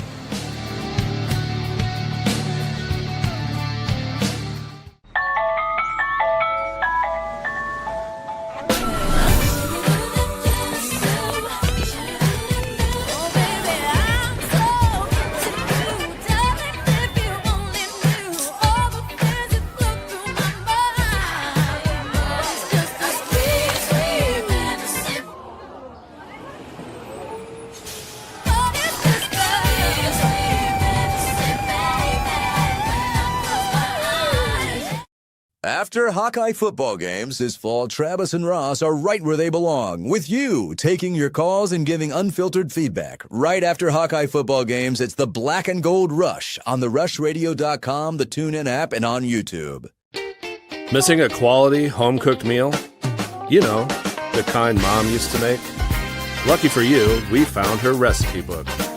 Welcome to the High Life. Welcome to the Champagne of Bars. Every business has priorities, and Priority One Heating and Cooling is no different. As a service provider, we prioritize quality air conditioners and furnaces that will keep your home at your comfort level year-round. As a small business, we prioritize doing things the right way and treating people fairly. As a truly local business, we prioritize our community. As a veteran-owned business, we prioritize duty and commitment. For big business service with local value, trust your home to the place where you are always Priority One. Hi, I'm Sean McFarland, Service Manager here at Mini of Des Moines. I wanted to take this opportunity to personally invite you to our Willis New Car Show on September 16th. This is your opportunity to visit us in our home for free food, drink, and entertainment. Please visit us on our socials for more details or stop in and speak to any of our associates. We hope to see you there.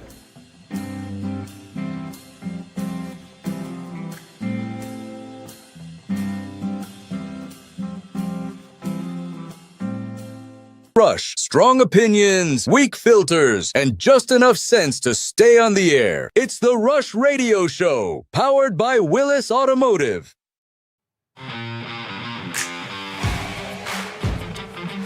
Welcome back to the Rush Radio Show, powered by Willis Automotive. Bruno's going to be joining us momentarily, but here's the deal. We have Eric Church tickets to give away at the Casey Center this weekend. I have a trivia question for you. Ross has the answer. I have the answer. You can answer it in the chat, but it does you no good. You have to call in at 515-517-2303 to win the tickets. Again, 515-517-2303. Eric Church is one of the biggest names in music, in country music. But there was a time that he wasn't the biggest name, but he was opening for somebody. What major artist kicked Eric Church off tour because he played too long and too loud? Again, what major artist kicked Eric Church off tour because he played too long and too loud as an opening act? 515-517-2303. Let's bring Bruno in. Hey, Bruno, what's going on, buddy? David Lee Roth. It was not David Lee Roth. It wasn't David Lee Roth. It wasn't, yeah.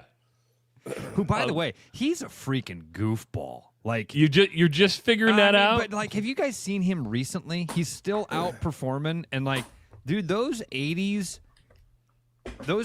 bands like that, the Poison, the Motley Crues, it's that they are Dick Clark-esque, man. Well, he's you just watch a those gigolo. Guys, it's horrible. Just a gigolo.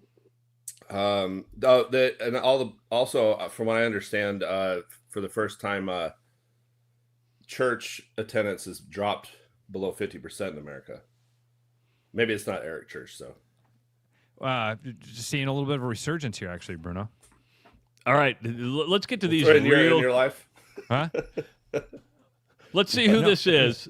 Before we dive into everything, we got our phone lines are packed. So just give me 1 second. Welcome to the Rush Radio Show. Who's this? Hi, this is Sally. Hi, Sally. Who kicked Eric Church off tour? Rascal Flatts. Bing, bing, bing, bing, bing. And who did they replace Eric Church with? You already won the tickets. Taylor Swift. That is correct. No way. Yes. Because she gave him her first golden record or whatever. Yeah, so she got her start with that. Rascal Flatts kicked Eric Church off because he was playing too long, too loud, replaced him with Taylor Swift, and she called him, and he goes, "Hey, you're going to have to give me your first gold record because of this." And like 5 weeks later, she showed up with the gold record because she just took off. Yep. So, Sally, question, are you calling from your cell phone? Yes. Okay, I'm going to text you either in the middle of this or after the show. I just need a little bit of information. We'll get you your tickets. Congratulations. Thank you so much. Thank you. We'll be in touch. Thank you, Sally. Alrighty. All right. Yes. All right. Sorry, we got that over with. That's wild, dude. That's an interesting thing because you look at that from today's perspective, and I mean, Rascal Flatts, to me, I know I'm going to piss off some people here. They feel like a one-hit wonder to me. They took that one Life is a Highway song and they redid it, and that was like and then they were headlining for Taylor Swift? Yeah. Rascal Flatts was pretty big at one time. Okay. Just not now. How you been, Bruno? What was that video you sent yesterday? I never watched it, but what was the video you sent us yesterday? You couldn't take 2 minutes out of your life. I know. I got busy. I'm sorry. My wife and I went out for dinner last night. We celebrated my birthday. I got to have my carrot cake last night. So let me fill you in, okay? So Catch Des Moines does these videos called The Best. DES. Get it? Okay, get it. Des Moines, The Best. And yesterday's was Des Moines' best dive bars. And it starts with Bruno sitting down at the High Life Lounge and a High Life being slid across the table to him. Now, Bruno, I'll be honest, my first instinct was, I don't consider High Life a dive bar. It's the quintessential. I would agree with Bruno. Okay. I mean, that's the thing. You got to watch it and listen. I tell you what it's about. It's not. I mean, dive bars aren't just run down, beat up old places. Oh, you know? I watched the video, just so you know. I heard the whole thing. No. I listened to you read from your script. I didn't read. No, it was free form. They did ask me a few questions. Yeah, they and I also before we even started, I go, "This is how we're starting this thing out. Slide me the beer." So while they were working out the shot, I practiced getting the beer slid. I did one take on that, and that was it. It was good. Good work out of you. Yeah. No, it's good. I'm affiliated with several bars in there. Now, I would say that the Royal Mile isn't exactly, but getting to watch sports, they wanted to use our venue to watch sports. In fact, I think most, if not all, those guys are British upstairs at our soccer bar portion of the Royal Mile. The High Life Lounge, Captain Roy's, pretty good. Yeah, and Captain Roy's another one. To me, dive bar is more like, I don't. It's hard. Seedy is the right word. Well, what you're looking for is like Hull Avenue Tap. There you go. Now that's a dive bar. No longer in business. Even like it's not. Bruno, one of the places that you talk about on the best thing is Carl's Place. Yeah. And that's one that, again, I've been there, and I think but then they went ahead and spruced it up. So now maybe in your way of thinking, That's exactly what I was going to say. Is there do they still paper the walls with Bud Light boxes or Budweiser boxes? Because that was what they did for a while. No, I just think kind of established. When we opened the Royal Mile, you had basically nightclubs, dance bars, if you will, meat markets, sports bars, Johnny's Hall of Fame-ish kind of stuff. Yeah. Legends. Yeah. And then you had dive bars, which we call dive bars. Basically, but that just was a catch-all for all the established places that, you go in. I remember going into the Cottontail in Urbandale one night. This is like 25 years ago. And I swear to God, the record didn't scratch, but it sure felt like it. Everyone turned around and looked at me and my 20-something-year-old friends. And we were just we're going to every bar on Douglas from about there all the way to Connie's. Which, by the way, anywhere that served alcohol, by the way, that was like something like 20 places back then. I was going to say. We even went to House of Hunan because they had a bar. Which really, yeah. You didn't do all those in one stretch. You did. Yeah. We walked, and we kept walking until we got to Cottontail. I live right behind Merle Hay Mall, so it was all perfect. It was probably the same night that all of a sudden I had a spotlight on me. I was walking home, and I had a spotlight on me, and they're like, "Can I help you? What's going on?" And it was a police officer. I'm like, "I live right there," and he's like, "Okay, get right there." He's like wondering why I was stumbling drunk walking through the neighborhood, right south of Merle Hay Mall. Little did I know it was just I was just studying for a future role. So how'd that work, Bruno? Catch Des Moines reaches out to you and says, we're looking to shoot some stuff, and we want to include your places? Yeah, and they said, I've listened to your sultry voice on the radio, and they said, we might, if we can blur your face, can we use you? Perfect. No, I did. I look pretty good in that. I'm like, I don't look too bad. Luckily, they had me sit sideways. Profile's a little bit better for me if I get the right angle. But if I'm head on or sideways totally, it's not good. How close are we on the Empire? We are T-minus 1 week. We hope to open Thursday, October 7th or 2nd. We are soft opening and working out the kinks this weekend. It was pretty funny. Yesterday I was in there and they were preparing for Denise Diaz. Excuse me. So if you know Denise Diaz, Ritual Cafe, formerly she was the manager at Java Joe's a long time ago. Java Joe's, the first place in Des Moines to roast coffee and serve coffee in the modern times, if not ever, really. Not many. They're in Des Moines. I'm sure they roasted coffee somewhere, and people got coffee even in the 1800s. But to have a place that actually had a roaster there and then they served that coffee was a brand new thing in 1991. And Denise worked there. She'd worked there for a decade, and then she opened Ritual Cafe on the western side of the Gateway. She recently has closed, and I talked to her. I've been friends with her for almost 30 years. We got all her coffee when we built the Royal Mile. I said, "Hey, what do you think about, you're not old enough to retire. What are you going to do?" And we talked it out and realized that we could put a coffee place into our existing place that we were working on. So we hit the ground running. And she was there yesterday training everyone on how to make coffee. And then they went into the energy drinks. And by the time I left, it was like 2 a.m. at a bar. Like everyone was just jabbering away. They were so hyped up on caffeine. Yeah, we're going to have the infused energy drinks. We're going to have lattes and Americanas and drip coffee and some breakfast items, pastries and whatnot. Then we'll transition into lunch and dinner with I had to explain to our district manager, she just didn't believe that we were going to do $4 beers with an additional Empire sizing at $2. So what you get is you get a 12-ounce mug of beer for $4, but if you say I'd like to Empire size it, we'll give you 2. So you order an Old Tavern lager and you say Empire size it, we'll give you 24 ounces of Old Tavern for $6. Food's going to run from $5 to $10. Most drinks, name brand drinks, your Tanquerays, Tito's, Jack Daniels, are all going to be between $4 and $6 for like a Tito's and soda or a Jack and Coke or whatever.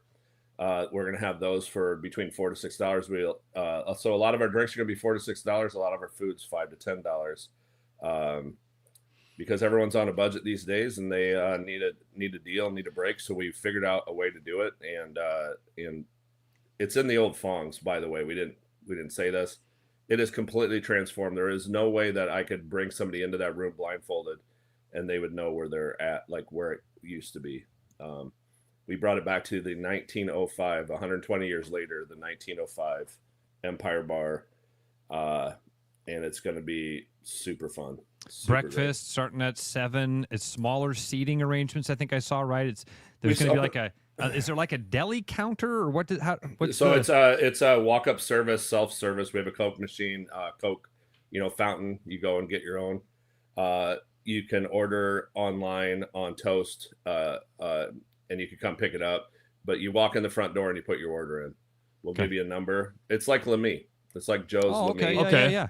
So you go in, you get your number, and then somebody in the kitchen will bring out your food. And that's how we're going to do it. Same as coffee, but we'll write your name on the side or however we do it, and we'll shout out, Ross, your double whip vanilla is ready or whatever. Because you know me so well, right? Actually, I guess flat white. Yeah. Oktoberfest is moving away from the Hessen House area. Mindy has moved that up to the Prairie Trail area up in Ankeny, but it seems like, Bruno, that might be a good move for them. They're going to be able to put tents out, have some other vendors. That's a good move for Mindy. Well, yeah, and as Mindy stated to me, Mindy and I go back to basically the opening of the Royal Mile. She and I became friends way back then, and that's when we actually remember sitting at the Red Monk, and she explained to me her idea to do how we could do an Oktoberfest together.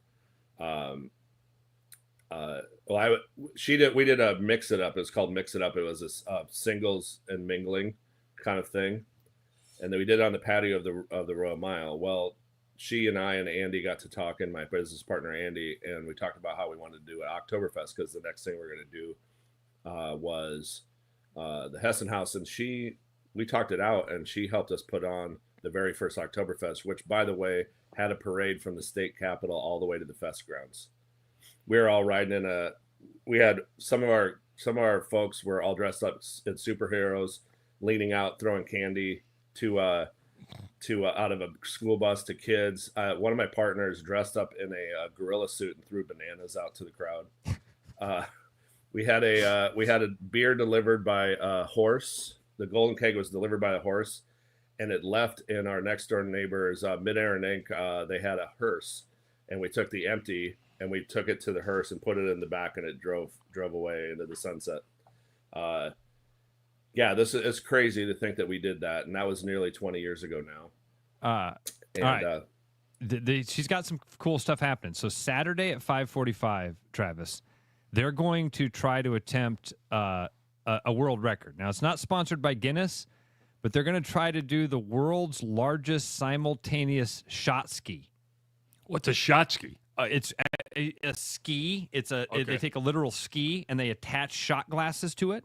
Okay. And then they fill up the shot glasses with liquor while it's sitting perfectly level, and then everybody lines up shoulder to shoulder, and the ski gets tipped at one time, and everybody does the shot at one time.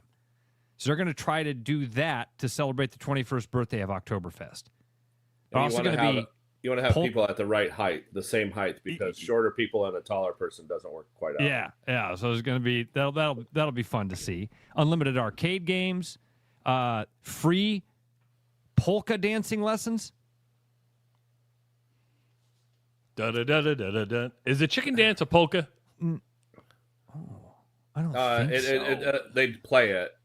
It's got accordion, and essentially, I mean. Did Frank Yankovic do it? Because if so, then it's a polka. But I believe not, so. No. I believe so. So they have in Ankeny, they have a setup where you can just plug in your event. So this is where she's going to be. It is free parking, family friendly, and all the things. She's done so much for us. Prairie Trail, this is her thing. We handed this event over to her quite a few years ago and said, it's yours. You do with it what you please. That's why it ended up leaving 4th Street. Which, by the way, was a little bit better for everyone. It was just hard to make it there. It was hard to do it at Lauridsen. There's a lot of breakdown set up because they have all the stuff down there. So she's picked a place where she can set up for the weekend and not have to take it down until the following Monday. So if you enjoyed it, if you think that sucks, it's going up to Ankeny, it's just set up now for the best version of it. Well, you guys are still doing a smaller version of it at Hessen. I mean, we are the only German place in all of Iowa like this, like ours. We're almost one of the only ones in America or even in the world. You show somebody from Germany our place, they're like, we don't have anything like that in Germany. Usually they only have one brand, one brewery represented in their place. We have something in the neighborhood of 52 beers on tap at the Hessen. We're doing all sorts of stuff all through the weeks of Oktoberfest. Again, one thing I want to keep saying is sign up for our newsletter. I'm not the best messenger here. They're just the only person they could find. But if you go to fullcourtpressdm.com, sign up for the newsletter, you'll get all that information. You get the dates of what's happening each day for an Oktoberfest, or when Little Giant's happening, which is going to be the 10th of October, or when Barrel Age Brunch, or the Tweed Ride, or all these things that we do every year. It's just good. And then what's new? What's happening? The new Empire is happening. It's happening next Thursday, opening up for breakfast, lunch, and dinner, coffee to cocktails, and that's what we're doing. And it's the state of the art of what we do. We've been working with Don Short forever. My partner Andy, we all pulled together. But Don Short, we had a friend Ryan Ellsworth, who's an architect, help us up on some ideas, and we brought back the old floor that was there in 1905. It says Empire when you walk in the doorway. It's going to be fun. It's going to be an homage to Des Moines. We're going to have a lot of photos, historical photos of the Des Moines downtown area, especially 4th Street, which has been an amazing street. The Elliott has amazing history, just like the Royal Mile, the whole 4th Street. There's eight apartments or condos on 4th Street. At one time, there's 29 hotels. Wow. So there's always been a lot of people on 4th Street, and we are going to become, people in the plaza are very excited, people in the Kirkwood, Elliott. We're going to be their breakfast, lunch, and dinner place, a place they can go down and grab a cup of coffee. There is not a coffee place unless you count Starbucks, but that's not local. There isn't a local coffee shop within a 6-7 block radius. So this came up in our pre-show meeting because we were just talking about restaurants. How do you know when you put a kitchen together on how big to make it based on, let's say Ross went to a pizza joint and they only had 2 pizza ovens, but they needed to make a lot more pizza than just 2 pizza ovens. How do you know how much equipment to have in your kitchen? Well, like after 20 years of doing something, you realize maybe we're doing it wrong. And then you move Fongs over to across the street and make it bigger. Because the amount of business we do. Only takes 20 years to realize you got the wrong setup. Yeah. You take the space we had. It's unbelievable what we did there at that time. But you can see what's happened. That shift. People are willing to do everything and anything and go wherever and stay out till 3 a.m. Now it's the shift. They want to get up, and there's a lot of people a desire for breakfast places. So the Fongs is now shifted to the Empire. It's in the morning. What we also realize is, we were doing prep down in the basement. We had no space at all. I don't know how we got it done. We decided we would need to set up something that fits the space so we could have less people in the kitchen, less people serving, because we really just don't have a lot of space. It's the second smallest place in our company, which I didn't realize until almost as we're opening up now. Library? Library's the smallest. Okay. But only by, seat-wise, to get a seat, it's only, the Empire is only 20 to 25 more seats. It's not even double the size of the library, and the library's tiny. So we had to slim it down, and we also you have to pick things that make it easier to have less employees. So the reason we had to move Fongs over is because we had so much desire for Fongs, and we needed a space for the kitchen to actually, have a livable place where they can work, a place that feels nice to work at. It just got to the point where it wasn't at Empire anymore. So we moved them over, but then the Empire, we wanted to make it smaller, more easier to work in, and less congested. We don't have, we had at one time 6-7 people working in the kitchen. Now we're going to be 1 or 2. So you set it up. And I want to make sure I say this, and I said it last week, but we're going to be serving the Empires. The Empires are our version of what commonly referred to or people know as a Runza or a beer rock is the original name of them. But it's a meat-filled ground beef, cabbage, and onion. in a fresh loaf. They're quite big and substantial. They're the perfect thing for the fall. They're a handheld item. Got to be great. Lots of fun. Lots of great food. I'm looking forward to Denise. Was so happy to show everyone how to make coffee. Brent is our new manager. He's been with us since Ankeny Fongs. Looking forward to seeing what he can do running the place. So, Bruno, did you see the news earlier this week that Modelo is no longer the top-selling beer in America? It was surpassed. I'm blown away by Michelob Ultra. Yeah, it kind of surprises me too, because if you watch any sporting events, it's 65% Modelo commercial, 35% sports. So they just pound you with it. But the thing about to that point, Bruno, Mich Ultra actually has jumped in as the official beer sponsor. So like Modelo is one you see a lot, but if you're watching NFL, NBA, WNBA, Michelob Ultra actually jumped into that space that Budweiser used to own, and they're like the official beer of a bunch of those. Is that? I mean, advertising works. I will tell you that we have it almost at all of our places because people want it. I will tell you also that people, the new generation of beer drinkers are kind of, you can only go to so many barrel-aged brunches before your doctor says you probably should stop doing that. Like if every day is a barrel-aged brunch, you're in trouble. Now, that's why it's fun to have it once a year. But these high-caloric beers, it's a little bit too much. I mean, I would argue as a beer drinker that Michelob Ultra, it's a push to say that it's beer. It's beer-flavored soda water. I mean, really, at the end of the day, I would tell you, like, if there's some sort of test for something, this makes just barely over the line to say, oh, yeah, that's beer. That said, people want it because it's watered down. It's less calories. You can have a bunch of them. You don't have to feel guilty. I get why they're drinking it. I get why they're drinking a lot of it, but they are drinking a lot of water. It's really like canned water in a way. But there's nothing wrong with it, and I think it has a place. Yeah. People enjoy it, and we serve it. And if you want other things like that, we got the Bay Chop Iowa Tap Room. Old Tavern's a good one too. Low calorie, full flavored. There you go, buddy. Excellent Thanks, stuff. Bruno. Love All having right, you on, Bruno. brother. We'll talk to you next week, brother. See ya. Take care. See ya. All right. I want to congratulate Sally for winning the Eric Church tickets. Sally, I've texted you. You haven't texted me back. Are you sure you texted the right person? I didn't on the first time. The second time, I'm going with the number that's on the call screener, which the nice thing about this call screener, it stays up. So I know it was her I talked to. That's the number that called in.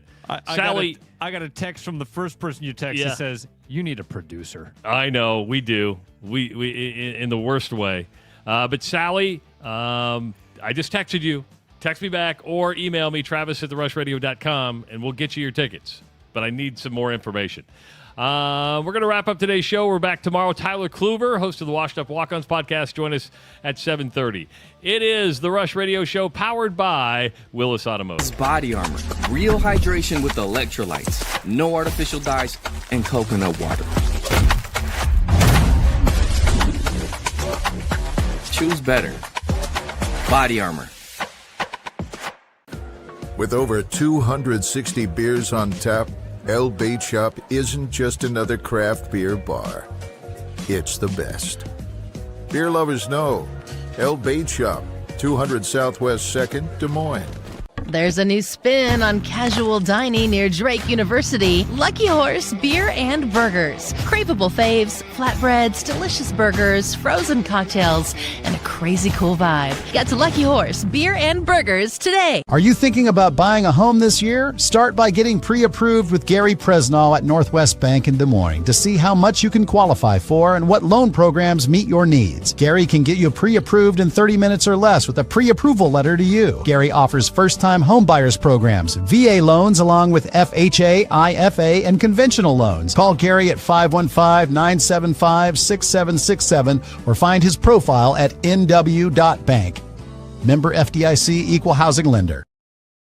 After Hawkeye football games this fall, Travis and Ross are right where they belong, with you, taking your calls and giving unfiltered feedback. Right after Hawkeye football games, it's the Black and Gold Rush on the rushradio.com, the TuneIn app, and on YouTube. It's September in Iowa, and that means the Cyhawk game. And while you do have to choose between two teams, Go Hawks, by the way, you don't have to choose between good service and competitive pricing. For the month of September, we have one of our best service packages for $299.99. This includes oil change, tire rotation, brake fluid exchange, and additives. Get your Nissan tailgate ready with Willis Nissan. Schedule online or visit us online at willisnissan.com. Bread is made from scratch, freshly baked with locally sourced ingredients and love. At Big Sky Bakery, we take great pride in our delicious products. We know you'll enjoy them almost as much as we enjoy baking. Looking for the perfect golf escape? Experience Links-style golf right here in Ames at Coldwater Golf Links. With rolling fairways, large greens, and unique routing, it's golf the way it's meant to be played. Whether you're a seasoned pro or just starting out, you'll love our course's welcoming atmosphere and friendly staff. Grab your clubs, book a tee time, and make every round unforgettable. Coldwater Golf Links, where great golf leads to great memories. Visit coldwatergolf.com to book your round today. Back to the Rush. Strong opinions, weak filters, and just enough sense to stay on the air. It's the Rush Radio Show, powered by Willis Automotive.